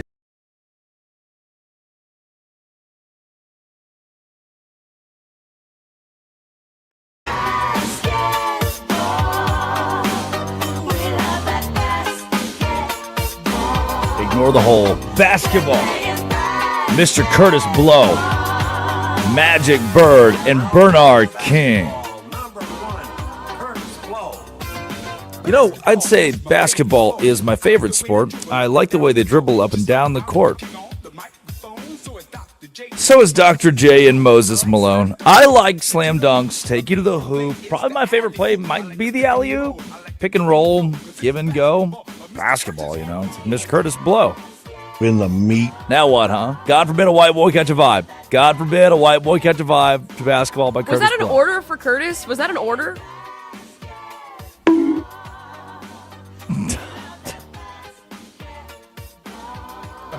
Touch yourself. Don't do Curtis Blow like that. Don't do Curtis Blow like that. Interesting per se. That took a turn. Didn't like that. Not in the slightest. I do like this. The San Antonio Spurs and the New York Knicks are meeting in the NBA Finals. And good morning to you as you sit in your car in Santa Monica, California. Good morning to you sitting in Ocala, Florida. Hello, Hudson, Wisconsin. It is the Drake Toll Show. I'm Drake Toll. It's good to be with you. And I think the parity of the NBA is a good thing. I cover the Big 12 with Locked On Big 12. And the parity of the Big 12 has always been looked down on. It's a bad thing. Like, oh, well, the Big 12 conference just doesn't quite, they're not up to snuff because everybody beats everybody. Okay, yeah, I understand that. The NBA, to me, is a different product where I think people need to embrace and come around on the idea that parity, that 8 different champions in a row is awesome, that having a rematch of 1999 is great. Again, I don't think there are certain NBA championship matchups that if they come back around, you're not like, oh, wow, what a stunner. We get to see the Golden State Warriors and Toronto Raptors. They played next year. You wouldn't reference back to 2019. You wouldn't really care to. Oh, wow, can't believe we get to see the Suns and the Bucks again. Oh, no. But when you hear Spurs, who dominated the NBA for 20 years, when you hear Knicks, who are kind of this hot-button buzzword for basketball fans, like, oh, yeah, the New York Knicks, the team that's done kind of nothing for a while. You have those two teams coming back together to meet in the NBA Finals. First time in 27 years. Like, there are Knicks fans that are thinking back to 1994. Rudy Tomjanovich, the Houston Rockets. Pat Riley's New York Knicks. Game 7, Rockets get it done, go back-to-back. There are New York Knicks fans that are thinking about that 1999 series against the San Antonio Spurs. It wasn't really that. It was Jeff Van Gundy, right? Yeah, it wasn't even that competitive. Young Tim Duncan with the Admiral dominating in 5 games. Pop over Van Gundy. And now you get to, as a Knicks fan, relive the 90s, which seems like a pretty damn cool era to be in New York. If you're a Spurs fan, you get to go back to 2014, the last time San Antonio was there, before Golden State goes on a run of 5 straight years winning the West. San Antonio fans get to feel what it was like again 13 years ago, 12 years ago, when you were right there in the fray, knocking off LeBron, Kawhi Leonard, starring for you against the Miami Heat. Heat Spurs. That's an era of NBA basketball that I loved, And now that San Antonio Spurs knock off the Oklahoma City Thunder, Mark Daigneault and company, I'm really loving head coaches right now. I'm just seeing how many head coaches I can name. Mitch Johnson and the Spurs will face Mike Brown's New York Knicks. Good for the sport. The parity is good for the game. Do not make this the Texas Rangers and the Arizona Diamondbacks. America didn't watch that. America didn't care. Make this a 27-year-old rematch in the making of 2 brands in the NBA that mean different things, but that mean substantial things. The Spurs are kind of that tough-to-hate Greg Popovich, Tim Duncan, Tony Parker, gritty Manu Ginobili. I've never met a human being. It's like, I hated watching Manu Ginobili. Oof, couldn't stand seeing Tim Duncan play. No, at some point you sat back and like, yeah, well, that's just the Spurs. They're just kind of what they do. And it wasn't this string of dominance over 20 years, right? It was every couple years the Spurs were right back there. They were always competitive. It wasn't in your face. It wasn't sexy and flashy. It was funny. The old H-E-B ads with Ginobili and Duncan and Parker.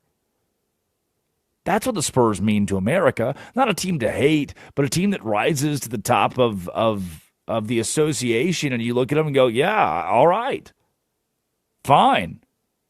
Your head coach is one of the greatest to ever do it. We'll all kind of collectively, secretly, sadly root for you because you're hard to hate. There's not much about this that we can't hate. And the New York Knicks have been, Knicks fans, too irrelevant to hate.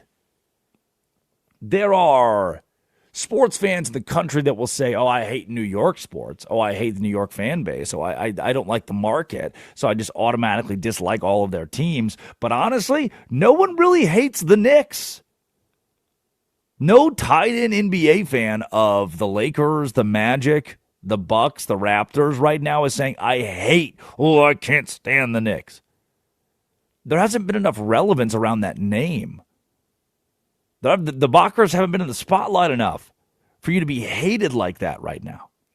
Instead, it's become kind of a cool story. When the Knicks are good, America looks at it like, hey, whoa, neat, they're back. Remember the Knicks? They're doing it again. And that goes back to 15 years ago with Linsanity. It made the Knicks fun to root for because they'd been so bad for so long. They'd been the Jets. The New York football Jets. That parallel of just two franchises, two organizations that just bad has become the consistent thing. We expect bad. And so the Knicks winning is not a bad thing for the NBA. Oh no, we got two brands that aren't at the top of the brand chart. They're not the Lakers. Oh, they're not the Celtics. Oh, what do we do? I think the NBA got it right. Well, they didn't rig it. It's not like they got it right, but they got it right with the San Antonio Spurs and the New York Knicks meeting in the NBA Finals. That's something that to me is appointment television. And I think to the diehard NBA fans, to the NBA fans who've been complaining about the NBA because the game keeps changing in a way that's not as conducive to the fans, that the fans should be excited by this. And then the hope is that America watches. Hey, before we hit the break, it is the Drake Toll Show. Have you seen this? I'll give a little blurb on it. Caitlin Clark and the Indiana Fever. Somehow there is a WNBA organization mishandling Caitlin Clark.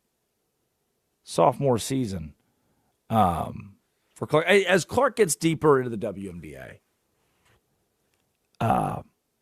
this Caitlin Clark machine generates debate, internet algorithms, hyper-passionate fan bases, media scrutiny. There was a sideline blow-up with her coach, Stephanie White, and the internet went into meltdown mode after a loss to the Portland Fire.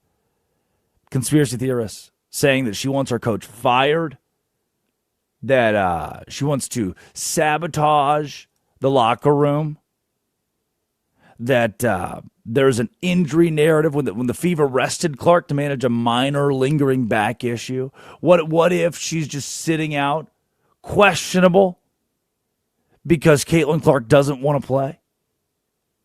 The WNBA is the crosshairs after the league posted a game day promotion graphic featuring rookie Raven Johnson instead of Caitlin Clark. Whoa, why are we trying to bury the star? Shohei, the MLB, they don't bury Shohei. He's on every graphic and every video. But the WNBA and now Indiana, they're not promoting Caitlin Clark the way they were.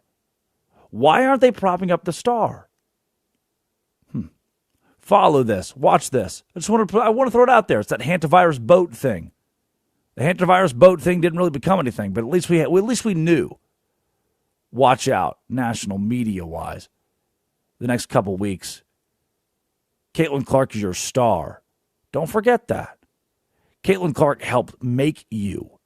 Don't forget that, because the consequences could be detrimental. Keep that in your back pocket. Hold on to that. It's just a stupid business decision to bury Caitlin Clark. When we come back, it's our idiot of the day. There are a whole lot of them. Addie Bates produces. Curtis Poindexter runs the board. This is the Drake Toll Show. Ignore the whole.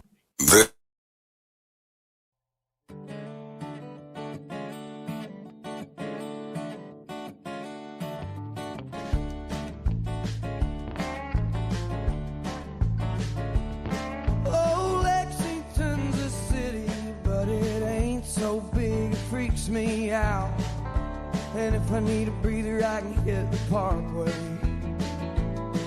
Be home before the bars all close, drink away the lies she told, think about the days. She was a pure-eyed child, a rodeo queen, high school loving in a badass Jeep, far from the eyes of a watchful town. Mama didn't need to know. Good corn liquor to shake this cold and good heart loving on a gravel road, Juliet. Won't you call outside your window and dance in the arms of your redneck Romeo?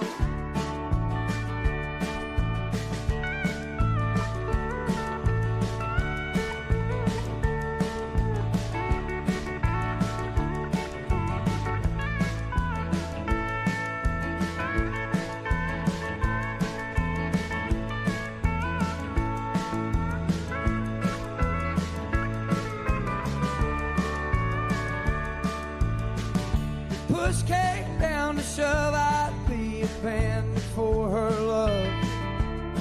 Shoot sharp and walk away. She was good before she changed her name, and I bet that ain't all that's changed. Goddamn, I remember the nights. I was a young punk kid from a dried up town, Cold Car County full of hunting hounds.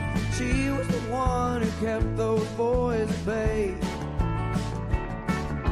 Her high heels and my red wing boots, cutting couches in the living room, Juliet. Won't you crawl outside your window and dance in the arms of your redneck Romeo?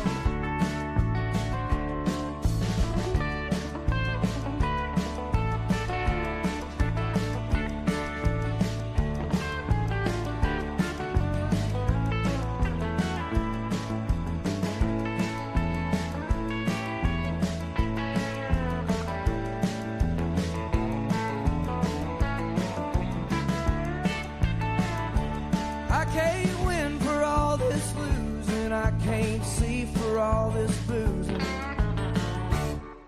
By God, I can keep it together. Just to hold my baby close, get her moving down a county road, make up for lost time. She was a few-eyed child of a rodeo queen. She ran on sex and gasoline, far more money than a boy like me could hold. She went off to paint the town, and I'm stuck holding these mountains down, Juliet. Won't you crawl outside your window and dance in the arms of your redneck Romeo? Won't you crawl outside your window and dance in the arms of your redneck Romeo?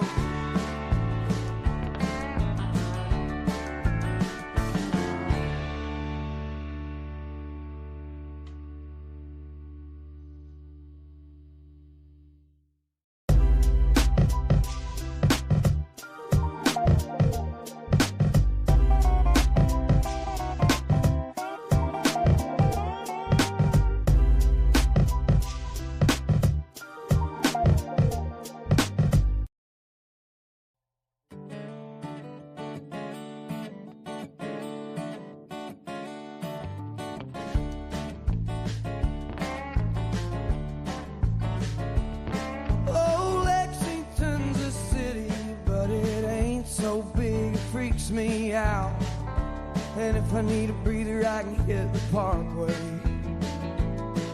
Be home before the bars all close, drink away the lies she told, think about the days.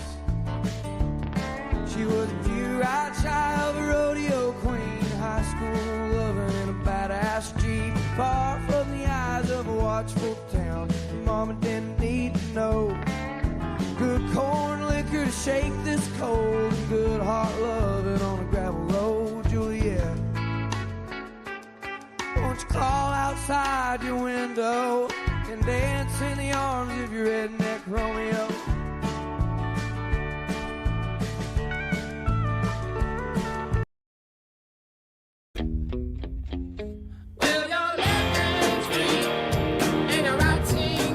Ignore the hole. It is the Drake Toll Show. Westwood One Sports, the Westwood One Sports app. Drake Toll with you from the Savannah Bananas organization and Locked On Big 12. Twitch. We're doing TV again this weekend. The CW, 7:30 Eastern Time on Saturday, 3:30 Eastern Time on Sunday. See you there. It'll be fun. You and I can gather together on national television and talk about the party animals and Loco Beach Coconuts. Yeah. Coached by Shane Victorino. That guy is a spitfire to hang out with. Spent the weekend with him and former world champion, all-star world champion. Just good dude to be around. Good locker room piece for a sport that's trying to grow, a sport that's trying to solidify itself as a place people go to watch competition. And there was a lot of it this weekend. There'll be a lot of it next weekend in the Banana Ball Championship League. Hell yeah, brother. In the meantime, for us today, with the San Antonio Spurs and New York Knicks headed to the NBA Finals, with the Carolina Hurricane taking on the Las Vegas Golden Knights, there's what do you want? The menu of things to get to. What do you want? Here's what I'm going to give you. I'm going to give you the idiots of the day. Idiot of the day. Idiot of the day, number one. This umpire? Arizona State leads Nebraska by a score of 5-1 in Lincoln when Arizona State's best player, Landon Harrison Jr., strikes out looking on a ball that was 3 balls inside, high and inside. And then he turns around and kind of flips his bat up, and pretty aggressive flip, walks the dugout. He was ejected and suspended for the following elimination game for Arizona State. Here's the audio, the call from ESPN. Natsky to Hairston. Called strike 3, and a bat goes way up in the air.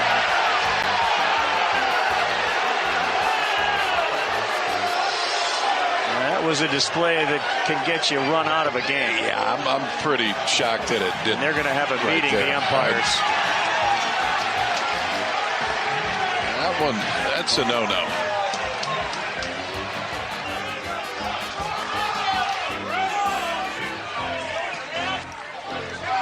Can pick it up there. Addy, you don't believe, I saw it in your notes, you think this is pretty clean, as in the umpires got this one right? Yes. Drake, that bat went like 10 feet in the air. You cannot do that. That is Little League 101. When you are mad, you cannot do a bat flip, toss stuff into the air, throw stuff. No. That's such an obvious call. He should have been ejected. He just was so blank-faced. No, didn't say anything. Yes, but he just threw a bat stared 10 at the feet in the distance. air. Yeah, but he didn't like lift it up and throw it. It was down by his side. He flicked it up, and I understand it. The call was also egregious. Like, I umpired college softball when I was younger, back in the day. And I knew if I got a call wrong, just blatantly wrong, and we couldn't replay it, that like, hey, if a coach comes out and gets on me, I'm not going to eject them unless they take it way too far. It's their right to be frustrated if I man, that was close and I got it wrong. This umpire didn't. It was a terrible call. I was surprised, and I hate in college baseball, especially this time of year, when you get ejected, you're automatically suspended for the next game. That's a terrible rule in the NCAA postseason. No, that is, so we can agree on that. That is stupid, but he should have been ejected for that game. You cannot take your metal bat, aluminum bat, flying object. What if it would have landed on Curtis's head? You cannot. What if it would have hit a kid? Exactly. It almost hit a kid. Yeah, did you see the Georgia guy that got ejected, the hitter? Yes. Down 1-0, hits a home run, 2-run home run late in the game. Going to help send the Dogs to the Super Regional. He'll also be ejected for the first game of the Super Regional, suspended, because it's an incredibly stupid rule. It's why there should be a very strict, it should be so hard to eject a player if you're going to suspend him for the next game too in the NCAA, but it's so easy for them to get ejected. He hits a home run. He looks into the stands, so he says, at his parents who are sitting above the opposing team's dugout. So if you just watch the video, it looks like he's turning toward the Troy or whoever it was dugout and eyeing them. Did you think that kid deserved to be suspended? It looked like Ejected? from the video that the home plate umpire wanted to tell him something as soon as he hit the ball because he was standing there looking at it to see if it was a home run instead of going towards the bases. So it looked like from the get-go he was SOL, honestly. So it doesn't matter what he did. I don't care if you look to the opposing team's dugout. I will say you can't do the little crotch thing or else you will get suspended. I doubled the size of it, you dumb person. But no, that one was stupid. I didn't like that ejection. I didn't love either of them. And again, I think you're spot on. It's because of the rule. The rule is just bad. If you eject someone for the rest of the game because they did a stupid thing, that's fine. Don't suspend them for a whole other full game. That is weird, especially in these games where they're high leverage situations. Like this is a make or break. Yeah. Arizona State lost in extras to Ole Miss because they didn't have their best player.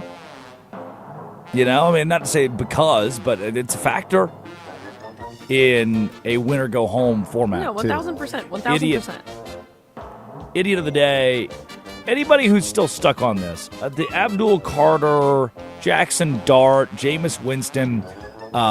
So Jackson Dart brings the president to the podium, introduces him to a crowd of people, and the world kind of blew up over it. The Giants' locker room kind of blew up over it. Here's Abdul Carter's final statement. Says, I'm done talking about it after this. So first off, I want to say that some things are bigger than football, and this is one of those things. Jackson is one of our leaders. He's the face of our franchise. He not only represents himself and what he does, but he represents all of us. And that goes for anybody who wears a Giants uniform. But if he chooses to align himself with a man like President Trump, it's my responsibility, based on what I believe and what I stand on, to not only show my teammates that I'm against that, but to show the world. And that doesn't mean that we have to spread hate. It doesn't mean that me and Jackson hate each other or we have beef. I sit next to Jackson every day. Every team meeting, we close, we talk. And as long as we make sure we got the same goal as a team and our goals align, which they do, and I feel like that's all that matters. So I just want to move past this and yeah, that's it. Anyway. Before I dive into my thoughts on what Abdul just gave you, Jameis Winston also touched on them. The veteran player, Jameis Winston, who a lot of people, it's hard to disagree with him most of this. This guy's pretty spot on in the NFL and a good voice for the league, a good voice for his team. Here's what he had to say about the situation. We got a blonde-haired, blue-eyed white kid and a black Muslim religion black kid who are coming together and showing the world that we can come together. We can happen. We don't have to see everything. Everything doesn't have to be viewed in this perfect little snow globe, and everything doesn't have to be perfect. Jameis Winston sounds off. Addy, I think for Abdul Carter, I thought that Dart, he answered the questions. He stood at the podium at least. I didn't think he had very firm answers. It seemed like he wasn't confident enough to say, like to me, what I think is odd about Dart is he was confident enough to get on the podium and introduce the president in front of the president's fans. But the second he got back home and people said, hey, that was a weird move, he couldn't respond to the questions by clearly saying, I agree or disagree with the president. I support or I don't support the president. And that was the question was, hey, dog, people just want to know politically, you made this political. You showed up to a politician's rally the same way that, there were athletes like LeBron shows up to introduce Barack Obama. He made that political. Both of those are the same thing. You're showing up for a candidate in the same way. Now, from there, it's up to the court of public opinion to disseminate who that candidate is and whether or not they're good people or you like them or you don't. And there's a whole list of things. But Abdul said, hey, I disagree with the president. I don't like him. It's my responsibility. I personally believe I should say that. You like him. You introduced him. That's your responsibility or your personal belief. And then Jameis Winston says, hey, both of them are still teammates. What do you make of all this? If you're going to support something, not even political, just anything, if you're going to have an opinion on something, you better own it. You need to own it, stand your ground on what you believe in, and then explain yourself if this situation needs it. And I think that Abdul Carter did that. He didn't actually have to go up there and say anything, but he said, like, hey, if Jackson Dart's going to do this, then I feel like I need to say this. And we talked about this earlier. Jackson Dart, when he was asked about it, he's like, I'm going to give a statement. And his statement was really nothing. He went up there and just tripped on his words and didn't say anything. And people were like, hey, did you know like what you were doing here and stuff? And he was like, I gave a statement earlier. And it was like, yes, you did, but it was really nothing because he didn't own it. And I think that Jameis Winston is going to be like the dad in this situation. And I think Jameis Winston did a great job. I feel like they're all going to share some crab legs and have a good time. But I felt like both Jameis and Abdul did a good job. Like I said, Carter didn't have to say anything. No one said, hey, go up there and go say that. He just felt like he should. Whereas Jackson Dart, I mean, he knew that he was going to face backlash. And I don't think he handled it that well. Yeah. Yeah, man, for the amount of Major League Baseball players that are ultra-conservative or even just conservative and support the president, it's like there are pro athletes who are very clear in their press conferences and personal social media that they are Donald Trump fans. If that's you, hey, you introduce the guy to rally, like stand by at the press conference. Abdul Carter stood by that he doesn't like the president, and here's why. If you, Jackson Dart, do, it's your right to tell people why you like the president. Don't be scared. He had a scared press conference. Abdul Carter didn't. And yes, I think some of you are going to push back and say, well, of course Jackson Dart's scared to say he supports the president because then you'll get all this backlash. Dog, I grew up in Arkansas.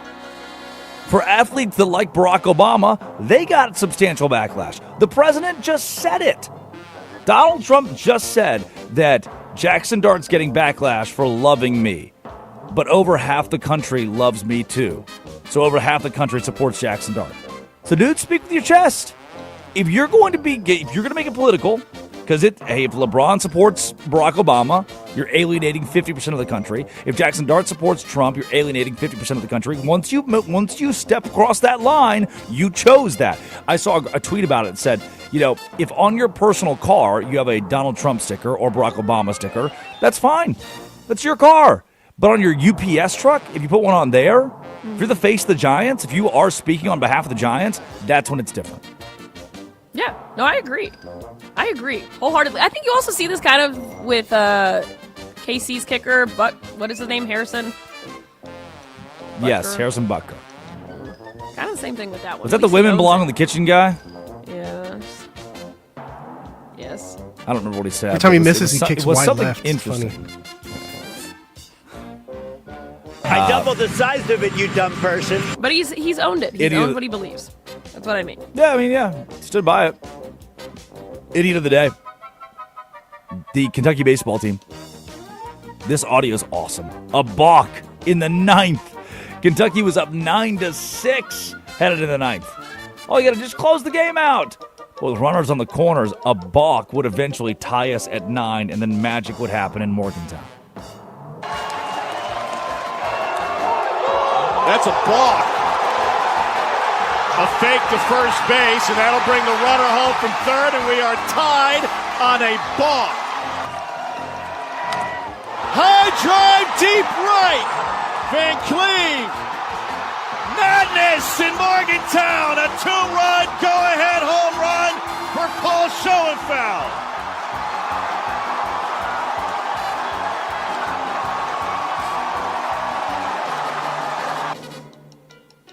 Tarps were off across the stadium. West Virginia had to have it.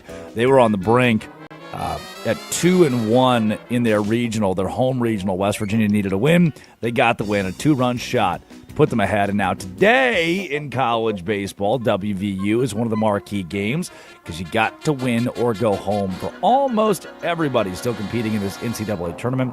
And what a weekend it was. Sorry to UCLA, the number 1 overall seed, for dropping their opportunity to go to a super regional. Today, Florida State plays St. John's. St. John's has to win 1 against Florida State. The Noles have to win 2 in Tallahassee for the Noles to go to the Supers. Georgia Tech, Oklahoma, Milwaukee and Auburn, Troy and Florida, USC and Texas A&M, Kentucky and West Virginia. Those are the games. The winners will move on to the Supers in that Sweet 16, Final 16, with a chance to play in the College World Series. Final idiot of the day, the Dodgers. We got 30 seconds for this. Dodgers paying $240 million for Chris Taylor? Kyle Tucker's numbers aren't very good, Addie. Oh, this is so funny. This is so funny. This is what happens when you just try to chase the bag. Look at that. And I used to love Kyle Tucker. He was a Houston Astro World Series champion. He is amazing. But he is struggling over in L.A. And honestly, they probably need to do the same thing to him that they did with Shohei Ohtani. They need to bench him for a little bit. Get him to recoup, figure stuff out. He just had a kid. He has all this good things happening for him. He has all this money. And he's just not that good. I don't know. Kind of a, fate. Fate. When you chase the bag, this is what happens. Gung. Nick Angstad, the channel manager, Locked On NBA, joins the Drake Toll Show when we come back. Spurs, Knicks in the finals. Is that a good thing for the league? This is the Drake Toll Show. The NBA Finals are set. It's a night.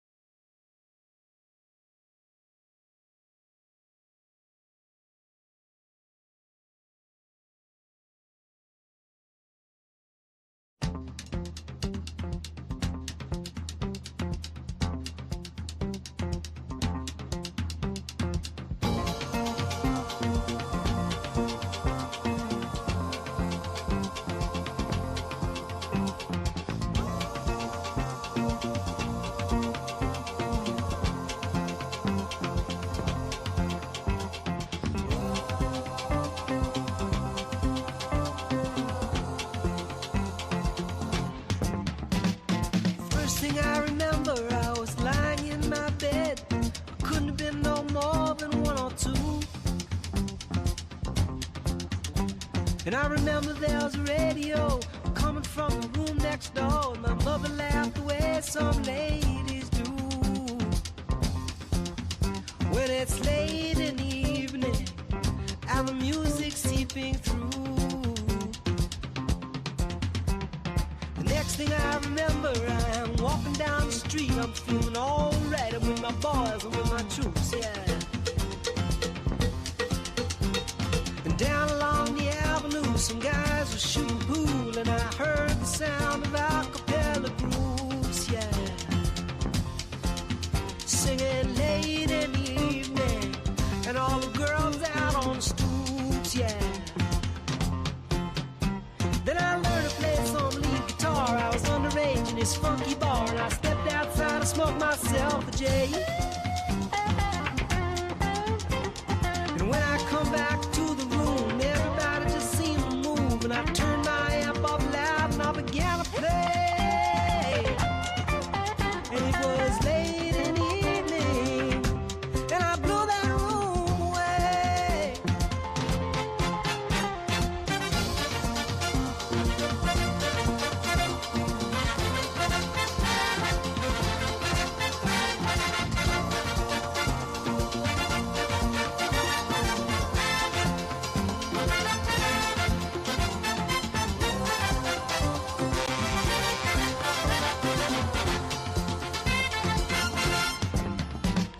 First thing I remember when you came into my life, I said I'm gonna get that girl no matter what I do.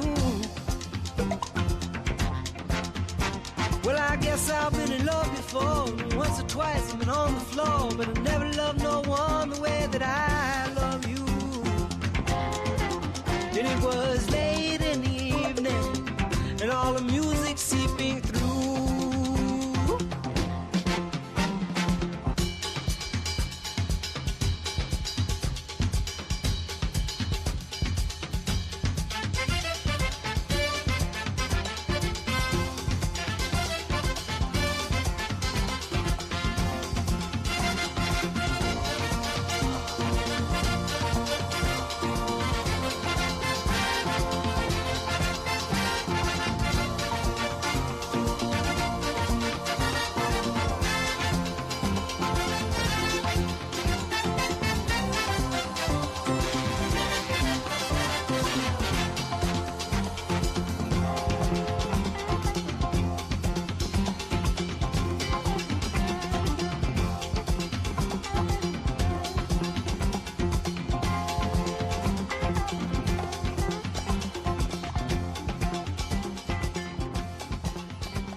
to the brain. La-da-da-da-dee. It is the Drake Toll Show. Westwood One Sports, the Westwood One Sports app. And for the first time, it's crazy that there has not been a Monday since 1999 where a morning host could come on the air and say, the San Antonio Spurs and New York Knicks are meeting in the NBA Finals. But here we are. And I likened this a bit to, if you're the NBA, you've got to nail the marketing on this. You've got to lean into the nostalgia because the MLB with the Texas Rangers and Arizona Diamondbacks, those are two teams that haven't had a ton of success in the last decade. They don't have the branding in the last decade. So when they both made the World Series, it killed the MLB. They couldn't market it. People didn't watch. All-time low in viewership. The NBA has to lean into nostalgia with the Spurs and the Knicks. Nick Angstad joining the Drake Toll Show. Channel manager, Locked On NBA. And Nick, you're a Dallas guy. That Rangers Diamondbacks World Series was a hit for the MLB because the logos, the stars weren't big enough. For the Spurs and the Knicks to be meeting in the NBA Finals, is this good for the NBA?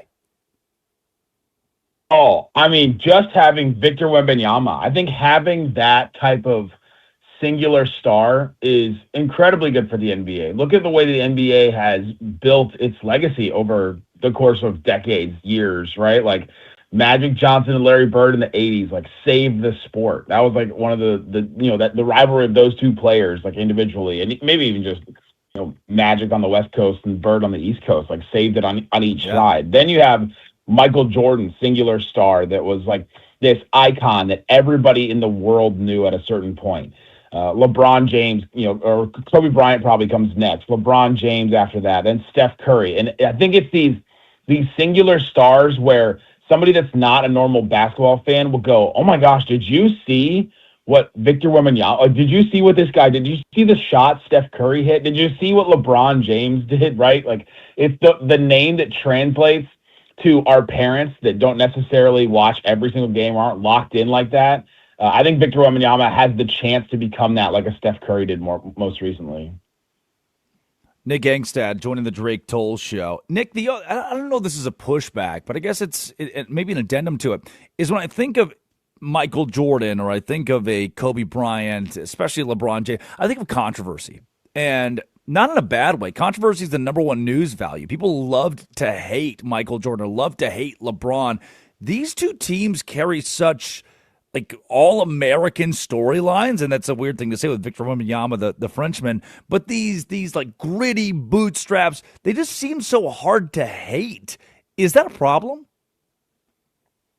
Oh, it's because it's so early, especially let's start with the Wembanyama side. Like, this is his first playoff run. Like, this is his first real exposure to, I think, the general public in a way, and there's already been some kinds of controversy. He talked about how, we play ethical hoops over here in San Antonio during the season when they beat the Thunder a couple times. And then in the playoffs, then he's like flopping around and then people are getting mad about it. That he did beat a villain, though, beat the Thunder. And so he's like the darling of the NBA now. But every young player has that run where you're like, oh my gosh, I'm rooting for this guy so hard. Kevin Durant and the Thunder, when they were playing in, 2012 in the finals against LeBron James, they were this young up-and-coming team. And then he goes to the Warriors, and all of a sudden everybody hates him, right? Like, everybody has that kind of star arc at a certain point. And Wemby's just at the very beginning of the introduction period. But he's got the controversy of, like, showing his emotions. He was, crying after winning the Western Conference Finals the other night. And there's people that are like, hey, you care too much about this. I'm uncomfortable with the fact that you're showing your emotions. Or some of his political opinions. I mean, that's been something that's been on display too, and I think that could, create some controversy there. The other side of it is just the Knicks, and the fact that the Knicks are I think can be easy to hate just because they are the Knicks, because they get so much attention. All the celebrities show up for them. Jalen Brunson, I don't think has a lot of hate, except for maybe some in Dallas, but not a lot because he left them. But Karl Anthony Towns really just gets hate because he changes his voice up every once in a while. People are uncomfortable with that, but that's kind of really it for them. But I think the Wemby side, I think that he will get hate. It's just not there yet. Yeah, Nick, before we bury ourselves too deep in the NBA Finals, San Antonio Spurs, New York Knicks, I do want to revisit the Oklahoma City Thunder. SGA takes home MVP. The Thunder were the best team in the regular season. By and large, Thunder are the best basketball team in the universe. And I have told on this show multiple times that San Antonio didn't need to be the better team. They needed to have the better five on the floor at any given point in time than Oklahoma City. Like OKC you can have 11 players deep. San Antonio needs the five guys on the floor to be better than the five guys Oklahoma City has and drain the tank stamina-wise to win the series. That's what San Antonio did. Looking back at what OKC did, now losing in 7, losing on the home court, SGA calling it a failure. Is that a fair assessment? Is Shai Gilgeous-Alexander correct in using that word? Well, think about at the beginning of the season when they were they undefeated first 20 games or something like that, and everyone was looking at it like, oh my gosh, how is anybody going to be able to beat this team? How are they even going to match this Oklahoma City defense? It's just, and this guy AJ Mitchell is starting to emerge, and wow, this embarrassment of riches this Thunder team has. And they were still the number 1 seed this year, even despite some injuries, and going to the playoffs. They're favored the whole way through. They sweep their competition, and then they were favored the whole way. This is a disappointment for them to lose like this. Now you can look at it as what level of disappointment it is. They went 7 games with this Spurs team, and they were missing Jalen Williams, J-Dub, and they were missing AJ Mitchell, who only played a couple games there. That was their next 2 best offensive players after SGA. Chet didn't step up in a big way. Jared McCain ended up being their second best offensive player at a certain point, which is hilarious and concerning for them. But they were just missing the 2 wrong players for them. If they had been missing any of their 2 defensive guys and had J-Dub and had AJ Mitchell, I think this is probably a different series. I hate to agree with Jalen Williams on that one, but it just happened that was the case, and nobody else stepped up for the Thunder. I think this is why there's such a big spotlight on Chet Holmgren right now. Yeah, Nick, for the Thunder, and then we'll get back to this finals. How are they going to? Again, if you go 8, 9, 10 guys deep, how do you pay everybody? Is that the big question of the offseason for OKC? Oh yeah, this small market team is about to step into the second apron, which is basically the third luxury tax level for the NBA, and there's so many restrictions that happen to a team. You can only trade one player at a time. You can't cobble together multiple players in a trade. You eventually draft picks get frozen if you stay in the second apron long enough. There's just so many different restrictions that the second apron and this new NBA gives you that teams have avoided the second apron like the plague. I mean, they really have. They can just stick with their guys and continue to pay them. Teams have done it, and they can keep them all. But this team also has these easy ways to get out of this. They have, Isaiah Hartenstein, a $28.5 million team option that they can just cut ties with if they want to. Lou Dort, $17.5 million team option they can just cut ties with. I think Isaiah Joe and Aaron Wiggins are classic guys that didn't play a lot in the playoffs that are making basically $10 million each. You can get rid of them. Kenrich Williams, he played a little in conference finals, but is their oldest player. He was 33, which is kind of weird. $7 million the team option. So they have these clear ways that they can cut money. They have a ton of draft picks if they ever need to pay to get off of one of those guys, and so they can just pay this luxury tax if they want to and go to the next thing and take the restrictions, because the restrictions I don't think would hurt them as much as it would hurt some other teams with limited assets. But I think we'll see a couple moves from the OKC Thunder this summer. Nick Angstad joining the Drake Toll Show, the channel manager of Locked On NBA.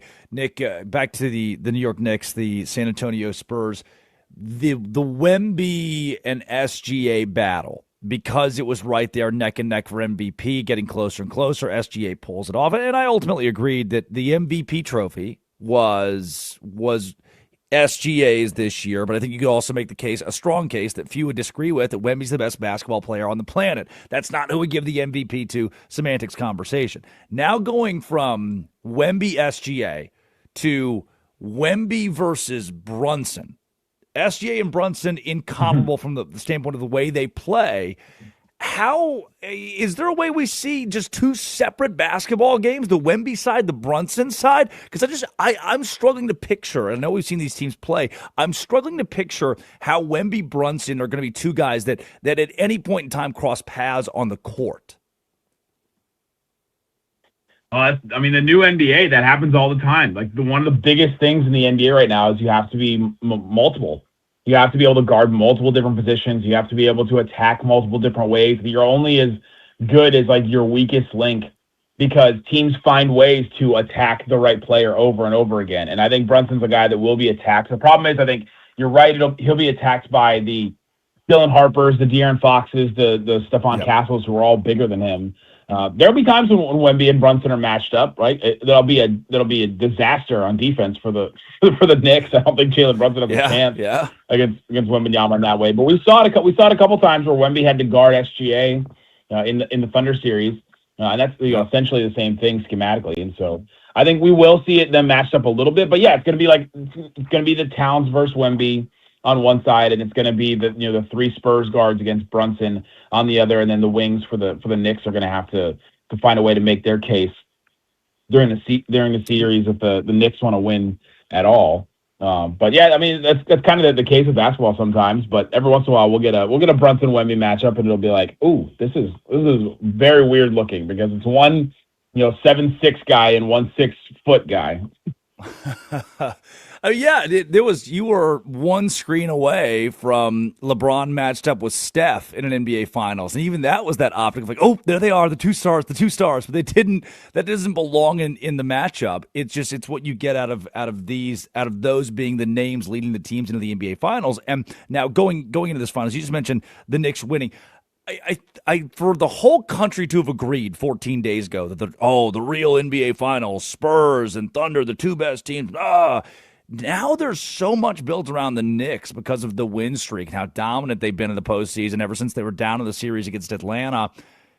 And I think that people started to believe in New York, and the fans certainly do. I was in New York 2 weeks ago and was blown away how many Knicks fans have hope, which is a wild word to use in that market.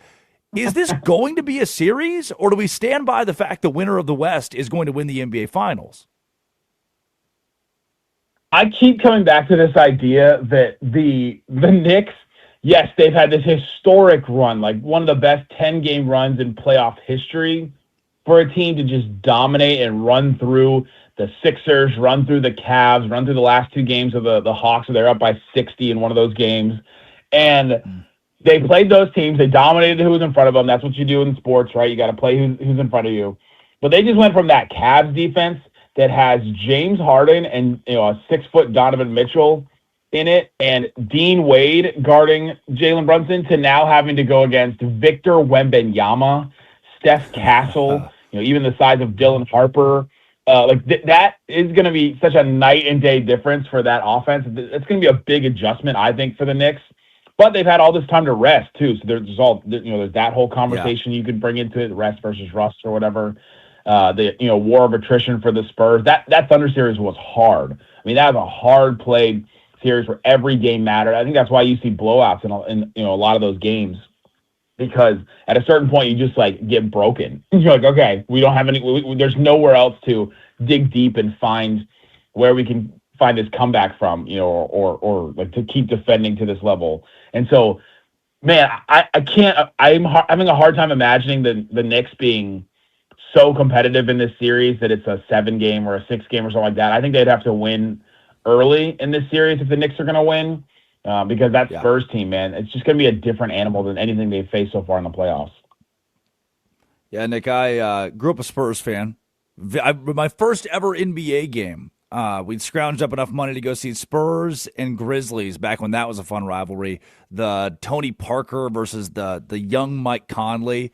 Big Zach Randolph out there, and now this version of San Antonio against this version of New York, I think is great for the NBA. Excited to watch the finals, and thanks for being up early with us and coming on the show. How can folks best support you through your coverage of the Dallas Mavericks, of the entire NBA with Locked On, of this NBA Finals? Yeah, I'm everywhere on social media at Nick Van Exit, and you can follow Locked On NBA or Locked On Dallas Mavericks. Locked On Mavs, still talking about the Mavs all through the offseason. That's what we do. Of course, the no longer Jason Kidd or Luka Doncic led Mavs. Oh, or Nico Harrison. Oh, Gone. How the Dallas. This crazy, man. What is there not to talk about in Mavs country? We'll talk. Would love to do this again. You're Nick, my friend Nick. This is way too professional for what this should have been, Nick. It's good to talk to you as always. Incredible for the text that I got for this appearance. This has been such a very suited and booted conversation. I don't know what happened to me, man. What happened to the game that I love? I got an expensive. I don't know when you call. Yeah, when you call, there's like call, music. There's like a you're listening to Westwood One on that. And I'm like, dang, Drake Toll, man, out there making it. I love it. Nick, thanks again for being up with us. Let's do it again soon. Love you. See you, boss. At the end of the day, I realized, wow, I've known this guy for a long time and we're friends. Why am I grilling him about the NBA? Right. I hope that's good radio. Coming up, let's hear back the final call from Mike Tirico. I thought it was an emotional final call, and Victor Wembanyama emotional at the podium, just for his head coach to say that experience doesn't matter. What? This is Westwood One Sports and the Westwood One Sports app. This is the Drake Toll Show. The quest for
Cause all the children know they're sliding down into the valley. They're all slipping on the same snow. Hear the children don't turn around. Jojo, call this house in town. It's got the power and you're so weak and your frustration will not let you speak. La la la la la. Don't turn around. Jojo, call this house in town.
Got a sweet little body as you're rolling in the caddy. Ignore the hole. It is Westwood One Sports and the Westwood One Sports app. This is the Drake Toll Show. I am Drake Toll with you from the Savannah Bananas organization and Locked On Big 12. You can listen to the rest of the show. Well, I mean, this is it. But the rest of the show, Westwood One Sports and the Westwood One Sports app, Sirius XM 375, the Drake Toll Show YouTube channel, or the Drake Toll Show on Twitter, because every good radio show has to have TV now. Don't ask me. It wasn't my idea. I'm not the one that invented radio being TV. I think somebody else did that a decade ago, but now it's a thing. And, man, I think it's great for America that San Antonio and New York are in the NBA Finals. It's great for San Antonio fans. They're just a hard organization to hate. It's a hard one to hate. Greg Popovich, I mean, come on, it's Pop. Tim Duncan, Tony Parker, Manu Ginobili. You want to tell me you hate Manu Ginobili? You don't. He got that bat that one time. Mike Tirico. For the first time in over 10 years, which really isn't that long, I guess, if you consider how long some franchises, some organizations go in pro sports. For the first time in over 10 years, the San Antonio Spurs are back in the NBA Finals. For the first time without Pop, first time without Tim Duncan and Tony Parker, the Spurs are back. Here's the final call, knocking off the favorite Oklahoma City Thunder. Ahead to Vassell, who goes in for the dunk, and the San Antonio Spurs have done it. There will be a new champion in the NBA. A new era has dawned. It's Wemby's West. The Spurs are going to the NBA Finals. Look at the emotion from Wemby. Unbelievable. This is what you want to see. A young team growing up on the biggest stage. They have arrived, and you saw the emotion from Victor Wembanyama as he was looking up into the stands. The San Antonio Spurs go on the road and in the house of the defending NBA champs earn a berth in the NBA Finals for the first time in a dozen years. And, Mike, I'm absolutely loving the emotion here by Wemby. The emotion was controversial, though. Some NBA fans thought that after the Spurs won and Wemby collapsed into the arms of his teammates, crying, hugging everybody, overwhelmed with that emotion. Some NBA fans thought it was cheesy, corny, bad for the game. I thought it was awesome. You've been asking for NBA players to care more. Oh, they're jogging, or they're sitting out, or they're tanking. You've been asking for NBA players to care more. Now one cares so much at 22 years old about this product. He said that Wemby's goal, was to make his life complete. Winning the NBA Finals would make his life. That's something that a 40-year-old in the NBA says. After 20 years in the association, I finally made my life complete. No, Wemby at 22 years old saying that as if he's been waiting for this for so long. Here's what he told reporters post game about how this moment impacts him.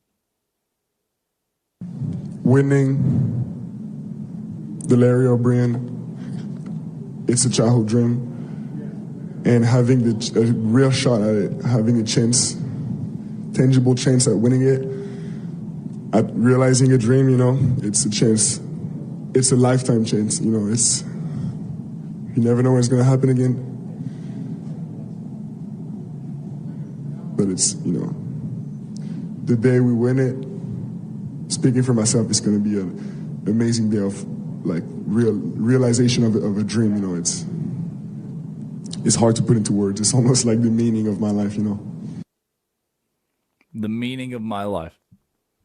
Man, I can't watch the NBA. They'd be traveling all the time and shooting three-pointers. No, man.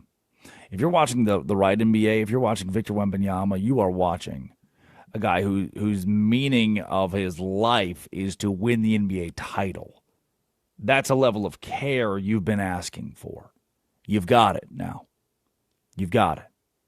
And even his head coach, Mitch Johnson, said experience doesn't really mean anything. Wembanyama hasn't been to the playoffs, and now we're in the NBA Finals. And you all said that we couldn't win against the Thunder because we don't have this playoff experience. You all said we couldn't win this because we haven't been here before. Yeah, well, get real. Here's Mitch Johnson on experience meaning nothing. Back in October, we knew we had a chance to be pretty good, and they've just given themselves to each other and to the program and everything that we've done. Oklahoma City's a hell of an organization, and what a series. And there's been a lot being talked about, and I think just words like competitiveness, resolve, togetherness, execution, habits, they don't give a damn about the word experience. They don't give a damn about the word experience. Oh, they don't have enough of that. They can't compete. They can't win. Wrong, man. Wrong. Wemby can make his life complete.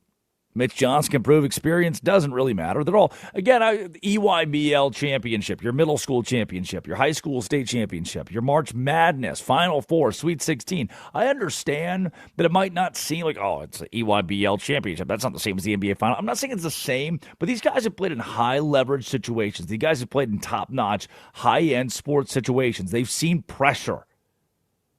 It's not like these 26-year-olds, 22-year-olds, 30-year-olds are going to get to the NBA Finals and be like, oh, no, whoa, the lights are so bright, I can't even see. No, they've been in these arenas. They've been in these moments. They've seen very similar high-stakes, high-pressure moments. Mitch Johnson just proved it. Victor Wembanyama just proved it. Tomorrow, we will go all over, up and down, on Greg Popovich's current role in getting the Spurs to the NBA Finals, on Shai Gilgeous-Alexander just admitting the Spurs are the better team, on Mark Dagno saying Chet Holmgren was bad, on SGA saying Chet Holmgren was bad. All of that and more on the Drake Toll Show 24 hours from now. In the meantime, it's time for our Music Monday. Addie Bates has 5 songs. Drake Toll has the name of the artist and the song. Addie, you ready? Ooh, of course I am. I think this week is easier than last week. I think you got this, Drake. All right, roll tape. I came here looking for something I couldn't find anywhere. All right, song number 1's out of the way. Song number 2, please. But why does it always seem to be me looking at you and you looking at me? Oh, Tarzan guy. All right, song number 3. What you want, baby, I got what you need. You know I got it. I can't spell from Arkansas. So this is going to be a problem. Song number 4, please. One time a thing occurred to me. What's real and what's for sale?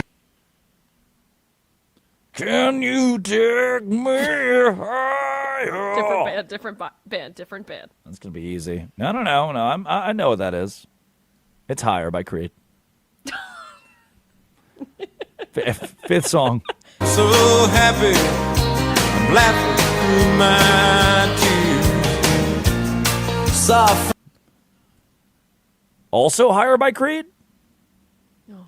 As a white guy, mid-20s, every song that I hear is just, is that Higher, Creed? Okay, there. All right. Let's put our money where our mouth is. Song number 1, Curtis. Let's guess what it is. Let me hear it one more time. Here looking for something I couldn't find anywhere. Fate of the World on the line. You don't love it, you don't love it. That is Dwight Yoakam. And, I don't know. What's the name of the song? Streets of Bakersfield. Yep. You don't love it, you don't love me. Dwight Yoakam and Buck Owens. Yep. Buck Owens. That's fun. He's a Japan guy.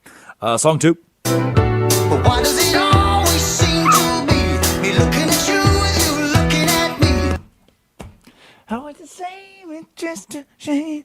That's All by Genesis. Good. Phil Collins and Genesis. Not Phil Collins solo. It's Genesis, the band. I can't dance. Song 3.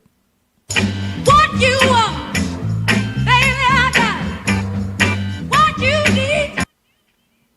Ain't No Mountain High Enough, Diana Ross. Just kidding. Respect, Aretha Franklin. Gotcha. Do you know who wrote it? You once said that you thought he was Rod Stewart. Do you know who wrote that song? No, who wrote it? Otis Redding. Next song. Oh, fun. One time a thing occurred to me. What's real and what's for sale? Linkin Park, bashing pots and pans together. Oh my God, you hate the 90s. It's Vaseline by Stone Temple Pilots. Whatever that means. Last one. So happy, I'm laughing through my tears. Soft. Toby Keith, name the song. I'm so happy I can't stop crying, and it has Sting on it. Dang.